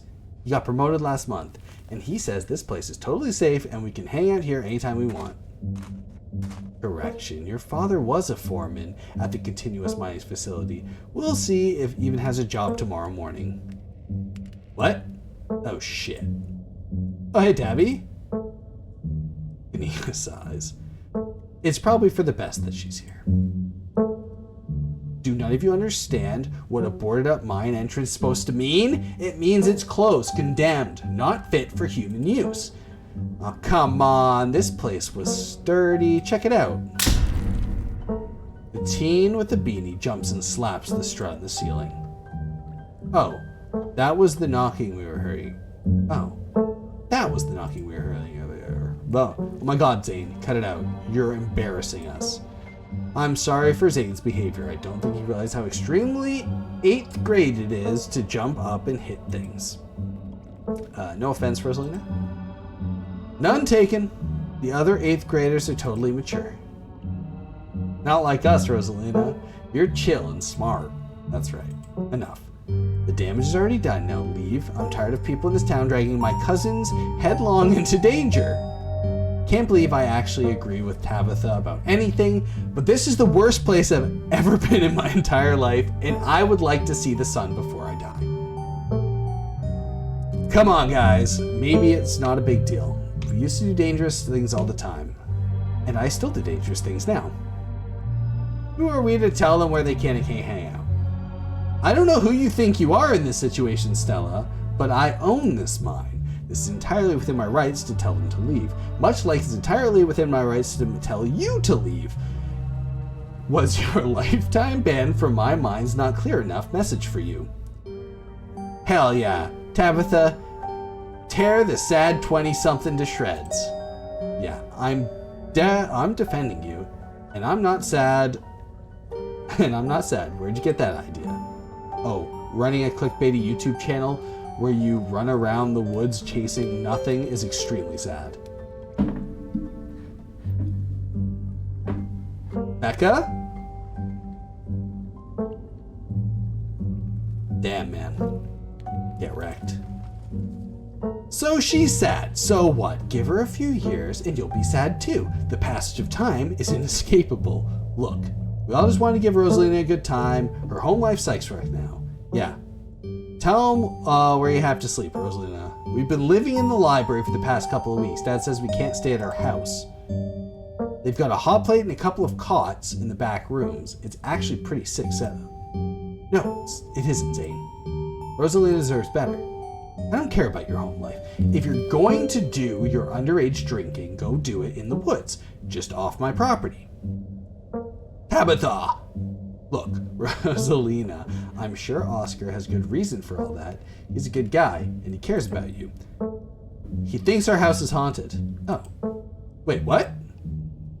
And I shouldn't care because it's such bullshit excuse.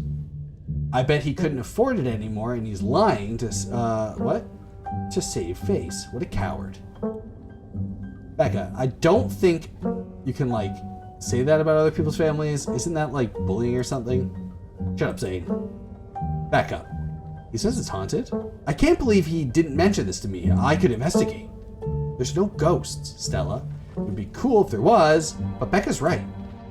I just wish he'd be honest with me and tell me what's really going on. It's like he doesn't think I can handle it. Like I'm still a little kid. Get out of the mine! Why are we still in the mine? You're all children, and none of you realize how good you have it. Back in the day, each and every one of you would have been pulling 12-hour shifts in the exact same mine. If it weren't for child labor laws, the 5 of you might have to do actual character. Exactly. Rosalina is not that mature anyway. She still sleeps with stuffed animals. That doesn't mean she's not mature. I still have pork chop, you know? I rest my case. Wait. What did you say about child labor?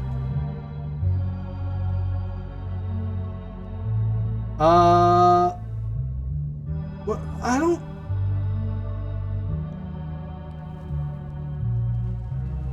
Yeah.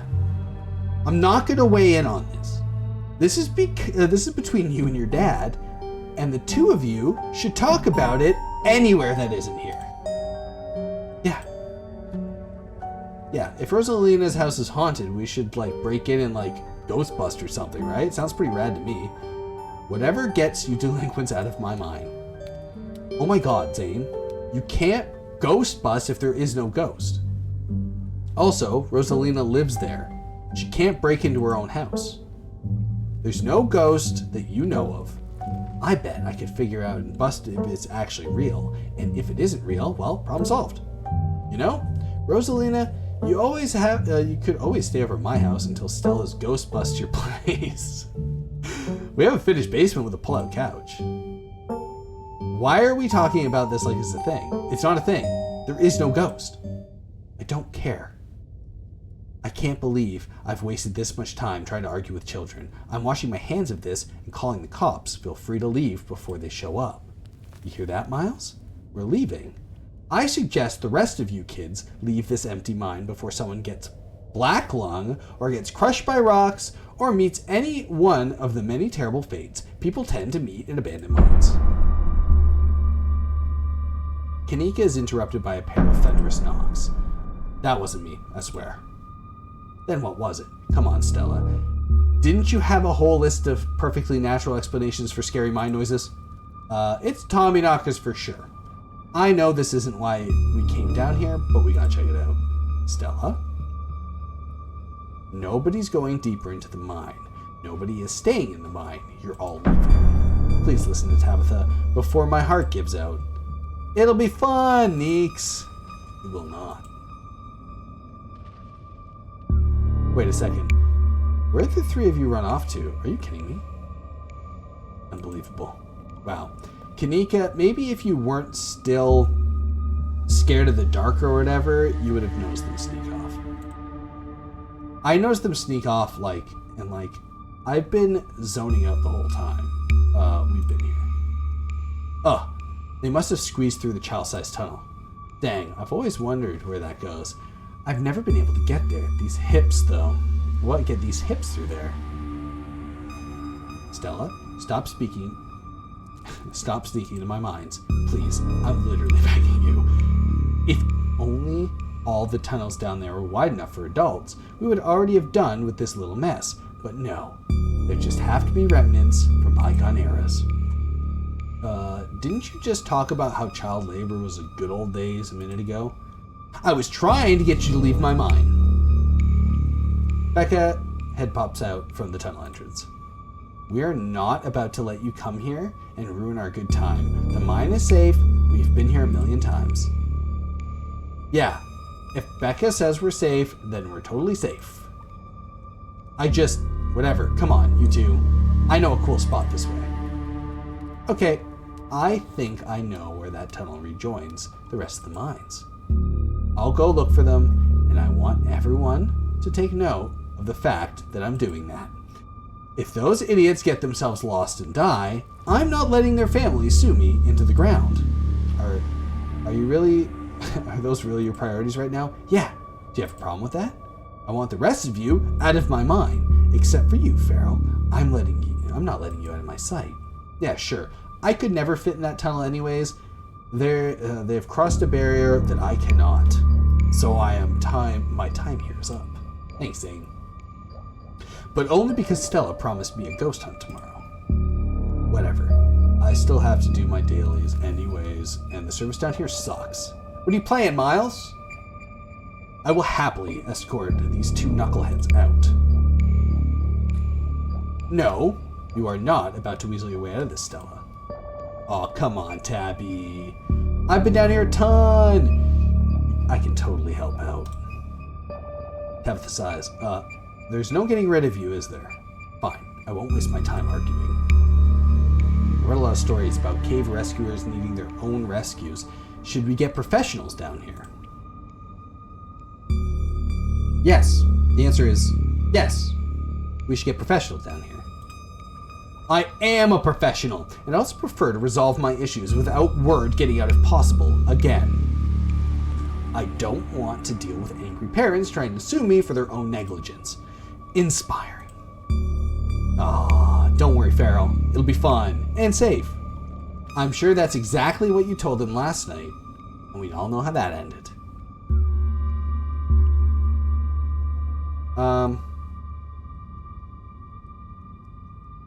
There's no way around it. It isn't just those kids. Something is calling out from us from down below. Would you like some peanuts? Noted. Let's not linger any longer. We have... Okay. Want me to get Gretchen with me? Oh, what? Want me to take Gretchen with me? I don't know if it'll be easy to cover more ground with or without her. Yeah, it's probably for the best. I don't want a repeat of last night, and who knows if we'll have to do any climbing. I'll see you on the other side. Hopefully soon. For sure. We won't be long. Cool. Can't wait to bust some ghosts tomorrow.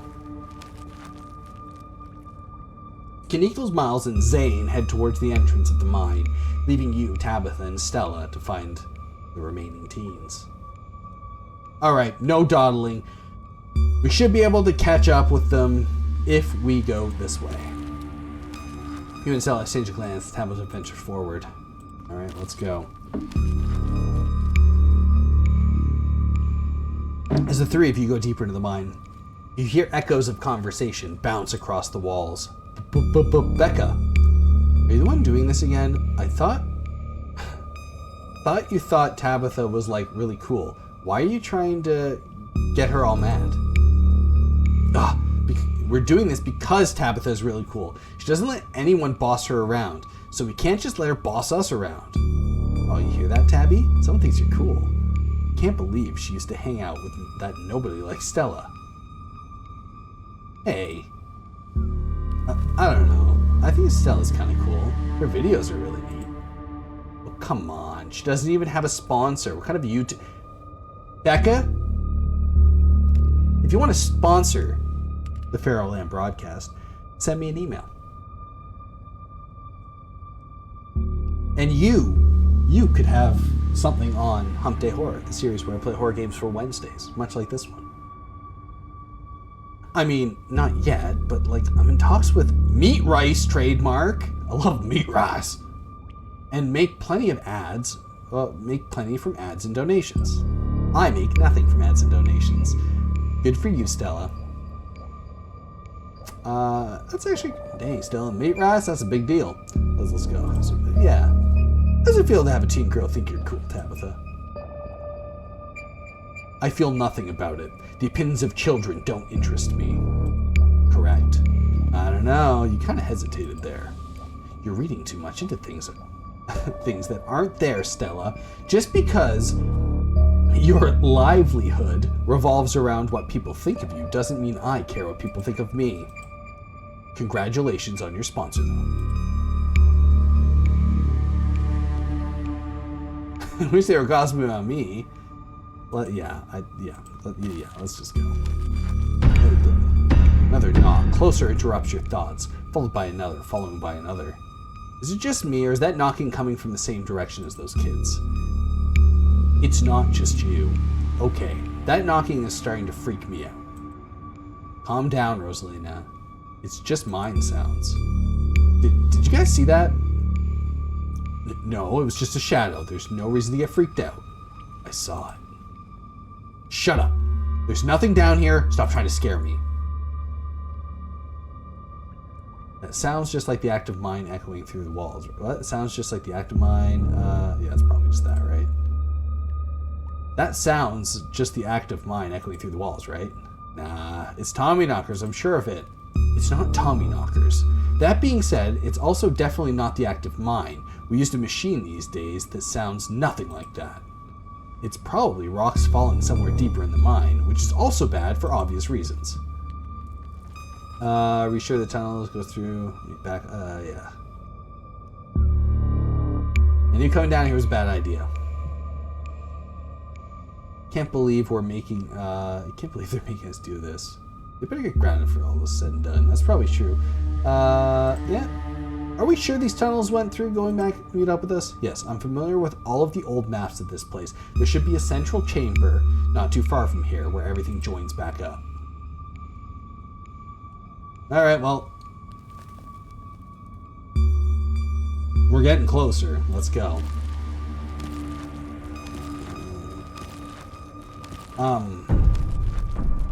As you progress deeper into the mine, the knocking grows more frequent, and it's still distant, but it's much louder than before. No. See, there's literally no physical possible way in hell you'd ever catch me in a cave, let alone an abandoned mine. This is dumb as shit. In the darkness beyond you can still hear the echoes of terrified teens, their panicked arguing bouncing down the pitch-black corridor. The pit radiates rage, a white-hot anger. It hates you, but at the heart of it, you can sense something else, a quiet hum of a darker presence. The heart calls to you, desperate to be witnessed. And there we are. The tunnel they crawled through passes through the chamber below. It shouldn't be hard to find them once we're down there. I've never been this far in. Congratulations, Stella. You got what you wanted.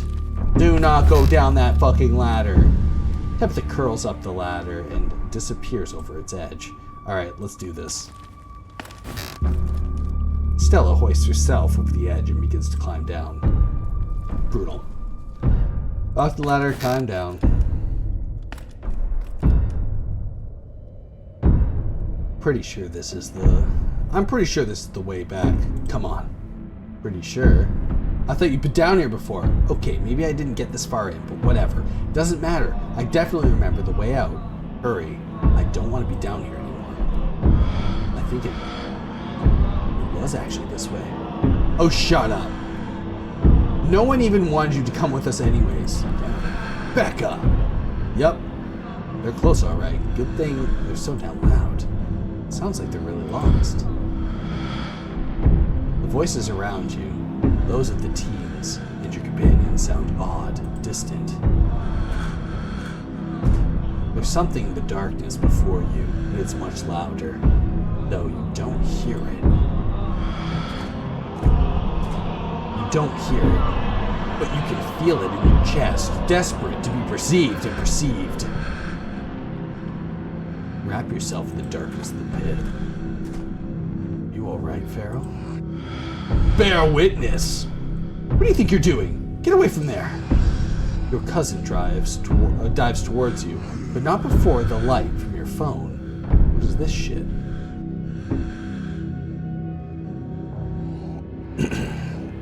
You said we wouldn't use this shipment. You know it's compromised. We couldn't afford to wait on the new wood, Charles. We had to go ahead with it.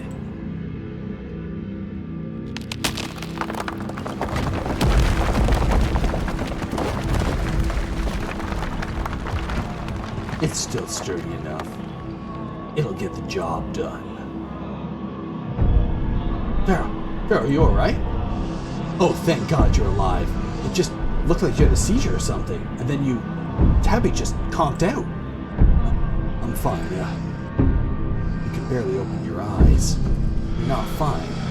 Neither of you move a muscle.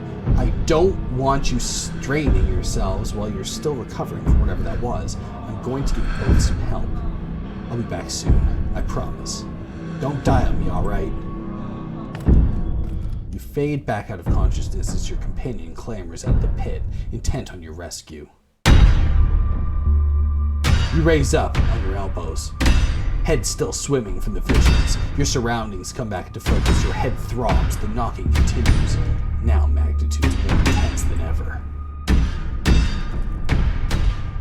Through it, you once again hear the panicked voices of bickering teenagers echoing down the stone corridor.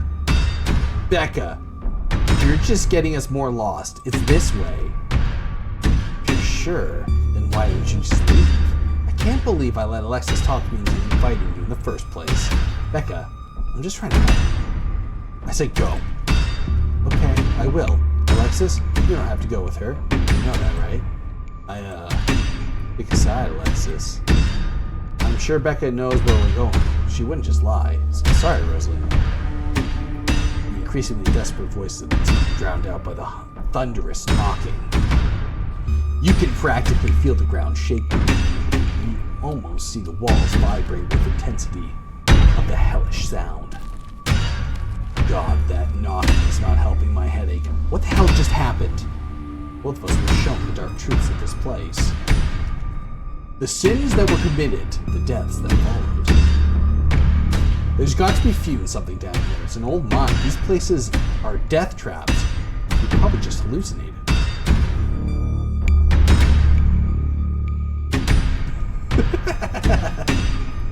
Are you literally gaslighting me?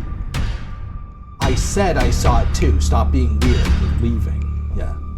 Rosalina pierced the passageway to your left, out of breath and terrified. I'm sorry I snuck off like that. I just wanted Alexis to think I was cool. The entrance of the cavern shakes. The sounds of rockfall. I don't know what the hell is with this knocking, but that sounded a mine collapse. Quick. Up the ladder, both of you. Wait, Becca and Alexis are still down here. You can't just leave them here. I know which way they are. They'll listen to me this time, I promise. Do you have a necklace, little girl? This isn't a movie. The best thing we can do is get those girls. To help those girls right now is not be buried alive ourselves.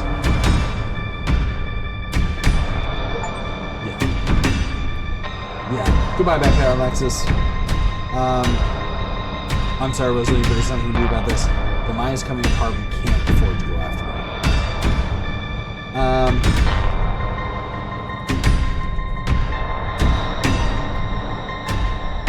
The mine is coming apart. We can't go after it. What if they don't make it? They have already crossed that bridge. And if we cross it too, well, we can cross it too if you want. Damn. Rosalina hesitates for a moment. Alexis, Becca's. The way out is this way. If you just follow my voice, you'll be able to make it out. Okay, let's go. Toast. She grabs your hand. The two of you start climbing. This way, come on. Your cousin moves with the kind of swiftness you'd expect from someone who spent her entire working life in and around the coal mines. Becca, Alexis, can you still hear me? The knocking drags out. Rosalina's. I don't know why I can't say the word. Desperate shouts as the three of you crawl closer and closer to the entrance. I'm so sorry. I'm so sorry I left you guys. It's deafening. As if someone were trying to break through the walls with fists of fire. Get the hell out of here. Continue to push forward, your burning muscles giving way to pure adrenaline. Then comes the sound of splintering wood. Pick up the pace, the entrance is so close. I'm sorry. There it is. Freedom. Let's go. Dead. Three of you managed to squeeze through the entrance just as the wall of the mines come crashing down. Alexis. Do you think the other two, maybe they got out? It's possible, right? Maybe there's another entrance, something? Maybe they're just still alive down there. Oh God. I'm so sorry. Rosalina, are you okay? Your dad's on his way. Should be here any minute. I'm so sorry. Yeah. I'm going back to camp. I'll be back with some men. And they can start digging. I'll call Earl. Well, takes a bit of time, but eventually Tabitha arrives with men and machines and start digging through the rubble. You, Stella, and Kanika are afforded a quiet moment to yourselves as the others get to work. Yeah. Visions. There's a stone carving on the wall of the pit that showed me what happened to this place Charles Shaw was set up. Stone carving on the wall of that pit, it gave me some sort of vision. I saw what happened to this place. The Scarlets caused the old collapse. Charles Shaw was set up. No way, dude, what a monster. I mean, the Scarlets were monsters too. They still are. What am I saying? Visions aren't real. Visions can't be real. That would be magic. I don't know, Neeks. You weren't down there. Farrell and Tabby had, like, simultaneous seizures. Next to a creepy stone carving, it was like something out of a movie. The entity in the mines, some like shadows of dead miners. Pretty sure Tabitha and I saw a ghost down there. Did you not see them? Everything that happened down there centered around that main chamber. Are you sure those were diamond knockers? Pretty sure Tabitha and I saw some ghosts down there. They were right behind you just before you left. Did you not see them? Whoa, I didn't see anything other than the two of you and the carving.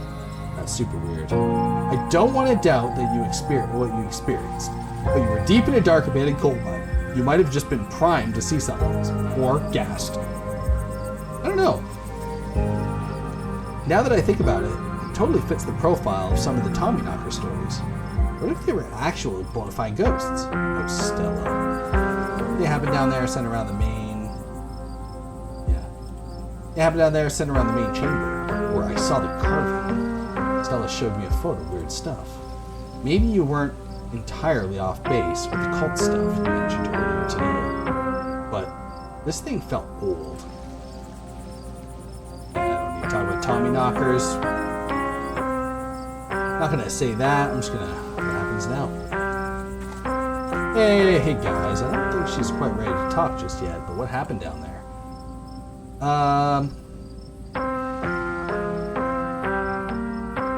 Rosalina is... because she stood up for herself. There you go. Rosalina, you've been living in a library and thinks she's trying to get away from that. Yeah. I should say that. But she stood up for herself. You should be proud. It's a good kid, Oscar. Thanks. Well, something terrible in that mine. Bet the kid's running hands out with. She's okay. Make sure that... Yeah. So as you two have been living in the library and thinks it was to get away from that. Rosalie told you that? Yes, it's true. But you have to understand, there's something in that house. We believe you, Oscar. Well, she does. Stella does. I couldn't let it hurt her, and since I don't know how to get rid of it, set up a back room at the library for us. Just until I could figure out how to fix things. I know she hates it, but I thought it would be better for her. Instead, it just drove her away, staying with her friends, not checking in, and now this. It's all because of that house. And because of me, because I haven't been able to fix this. I just wish she could understand. I'll put the spirit to rest. I can perform a seance tomorrow night.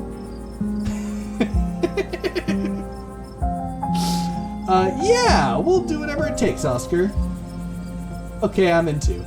Thanks, you guys. That really means a lot. I shouldn't have kept this to myself, but I was so afraid of seeming ridiculous.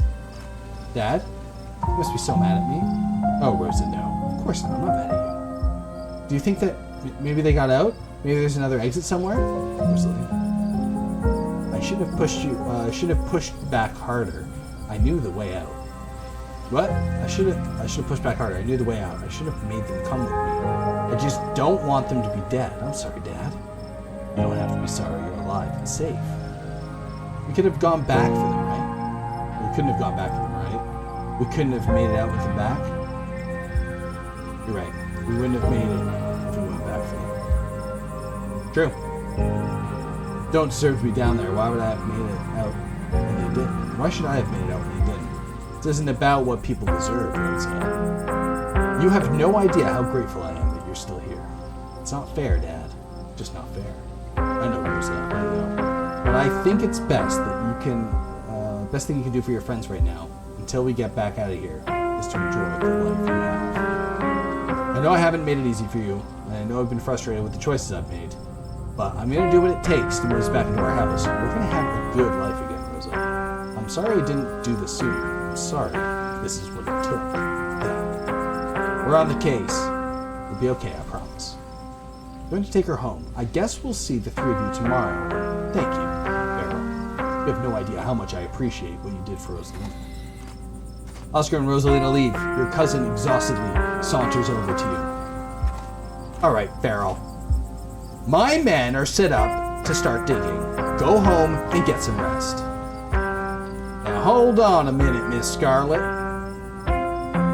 Mind if we have a quick word with your cousin, miss? In private? Okay, fine. Just make it quick, and don't you dare try to pull anything on him. He did nothing wrong here. Yeah. Ladies, I'm afraid that means you too. Don't you need to talk to us? We witnessed this too. Oh, sure. But that can wait. We know where to find y'all. What a coincidence, running into the two nights in a row. This is my colleague, Deputy Deckerson. Pleased to meet you, Feral. Apologies for my absence yesterday. It was a special bowling night, you see. A man has to have his me time. But I was briefed on the events of last night, even though we're still not sure if what went on could be considered a crime. Duke has been missing since then, though we found neither hide nor hair of him. Could be he's just on an extended hunting trip. Wouldn't be the first time he's done something like that. I was told the footage showed his supposed body, but we couldn't get the camera working. So no way to confirm till we track him down.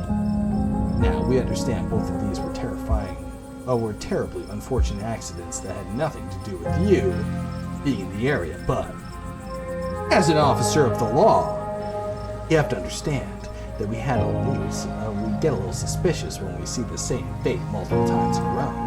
And you have to ask, what exactly were those teenagers doing in a shuttered mine owned by your family, and why were you down there with them? You gotta understand where we're coming from. 2 kids, 15, 14, buried alive down there, and maybe they're dead. And you were in the premises. Whether or not it was merely a coincidence remains to be seen. But we gotta do our due diligence here. Just remain silent. I'll get to your questions. I need to talk about the man that's stalking you.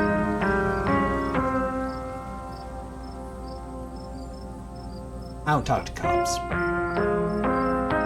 He's probably still in shock. Can't say I won't blame him after an evening like this. Perhaps it'd be best to touch base in the morning. See where your head's at after you've gotten some rest. From here on, Feral, you should do your best to stay out of trouble. No more isolated trails in the woods or abandoned mines, you hear? It's asking for trouble. What about haunted houses? Wouldn't want to see you on any of those other calls this week. Have a good one, Feral. Alright, well, before a haunted house. Deputy Deckerson tips his hat to you, and the 2 officers wander back towards the mine. Deckerson always knows and examines the scene. Make your way towards Stella and Kanika. Just can't believe. 2 nights in a row. Is it my fault, Neeks? Stella, no. This is just an awful coincidence. It's actually my fault. Oh, hey. Guess the cops are done with you. What are you gonna take for being present at the accident? Sorry if they gave you a hard time. Small-time cops, you know. Always blame everything on drifters. An axe of God, I guess. Excellent. You didn't get arrested. Now, come on. Let's get back to the estate. I'd like to get some rest before I have to deal with the fallout of everything that happened tonight. I'll see you tomorrow. Hey, Fair? Please stop trying to get my cousin killed, Stella. Come on, let's go. Tabitha starts walking to her car, pulling you by the arm.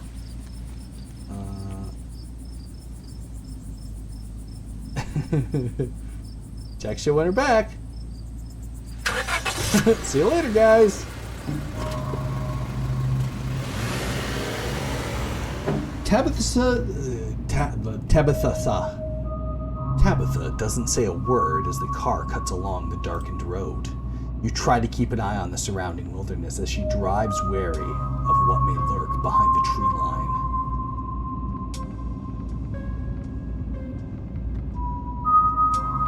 Why would you treat Stella like that? You and Kanika really don't seem to get along.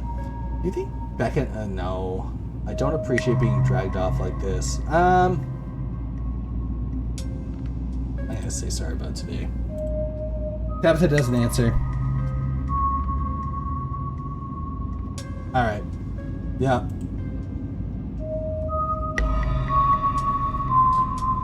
How are you holding up? Poorly. But I'd really rather we didn't get into it. Alright. I think that's the correct thing to do with Tabitha, is just actually not get into it. Your eyes wander back to the tree lines as you and Tabitha sink back into silence.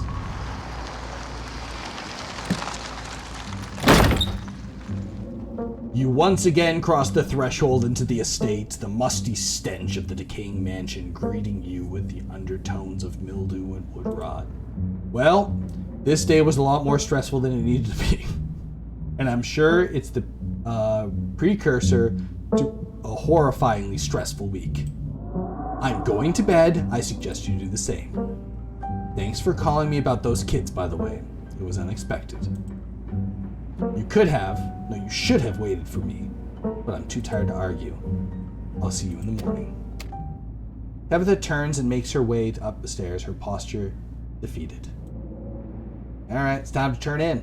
You head up to your room to turn in. Are you gonna text them?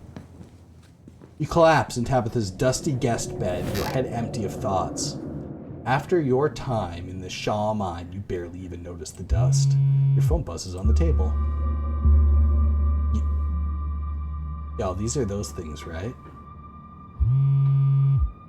Kanika sends a picture of a pair of ditchlings by the side of the road. I saw them again, too. Holy shit.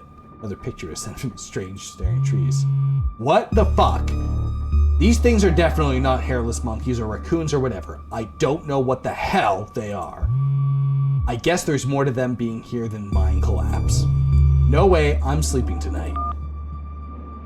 You think about looking out the guest room window, but at this point, you're too exhausted to leave your bed. The adrenaline from the evening is finally wearing off, replaced by creeping exhaustion, and threatens to overwhelm you. Your limbs feel heavy, your eyelids slipping down over your eyes, and even you stare down at the ominous picture in your phone. You weren't for the pit of dread balling in your stomach, you would almost feel comfortable as you settle in between the covers, your tired bones sinking into the decrepit mattress. When you close your eyes, your thoughts drift to Alexa and Becca, terrified and alone, if not already dead. Your eyes shoot back open, your heart pounding as the door to the room swings open. Oh, what's up, girl? Just the cat. It's always just the cat. It's nice to see another living being, even one unfriendly as Tabitha's cat. The comfort of her presence sets your mind at ease, and you finally slip into your deep sleep.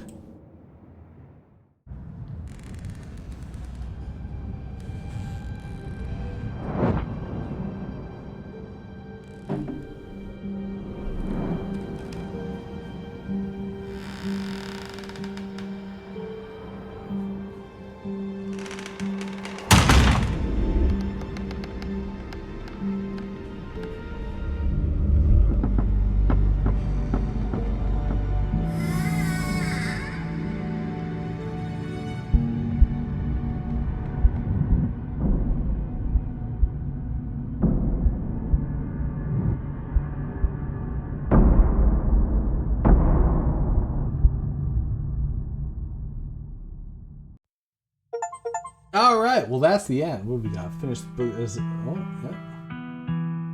Nice. Well, this is the end of episode 2. Episode 3 awaits. Proceed if you dare. I'm going to save. And we're going to save right here. Yeah, right there. Done. Perfect. And thanks for watching. Thanks for hanging out. Make sure to double save this. Yeah, we will. We didn't get a show off as much boiled peanuts this time, but I did get it decidedly good enough. I wish I could show it to all those kids, but I didn't get to do enough boiled peanuts. Some kids are trapped in a mine. They shouldn't have been there anyways. You know? Did a lot of reading. A lot of weird cryptid stuff. Very cool. Very much liked it. And thanks for watching. Thanks for hanging out. I will catch you in the next one. And yeah. You know, like, comment, subscribe, all that nonsense.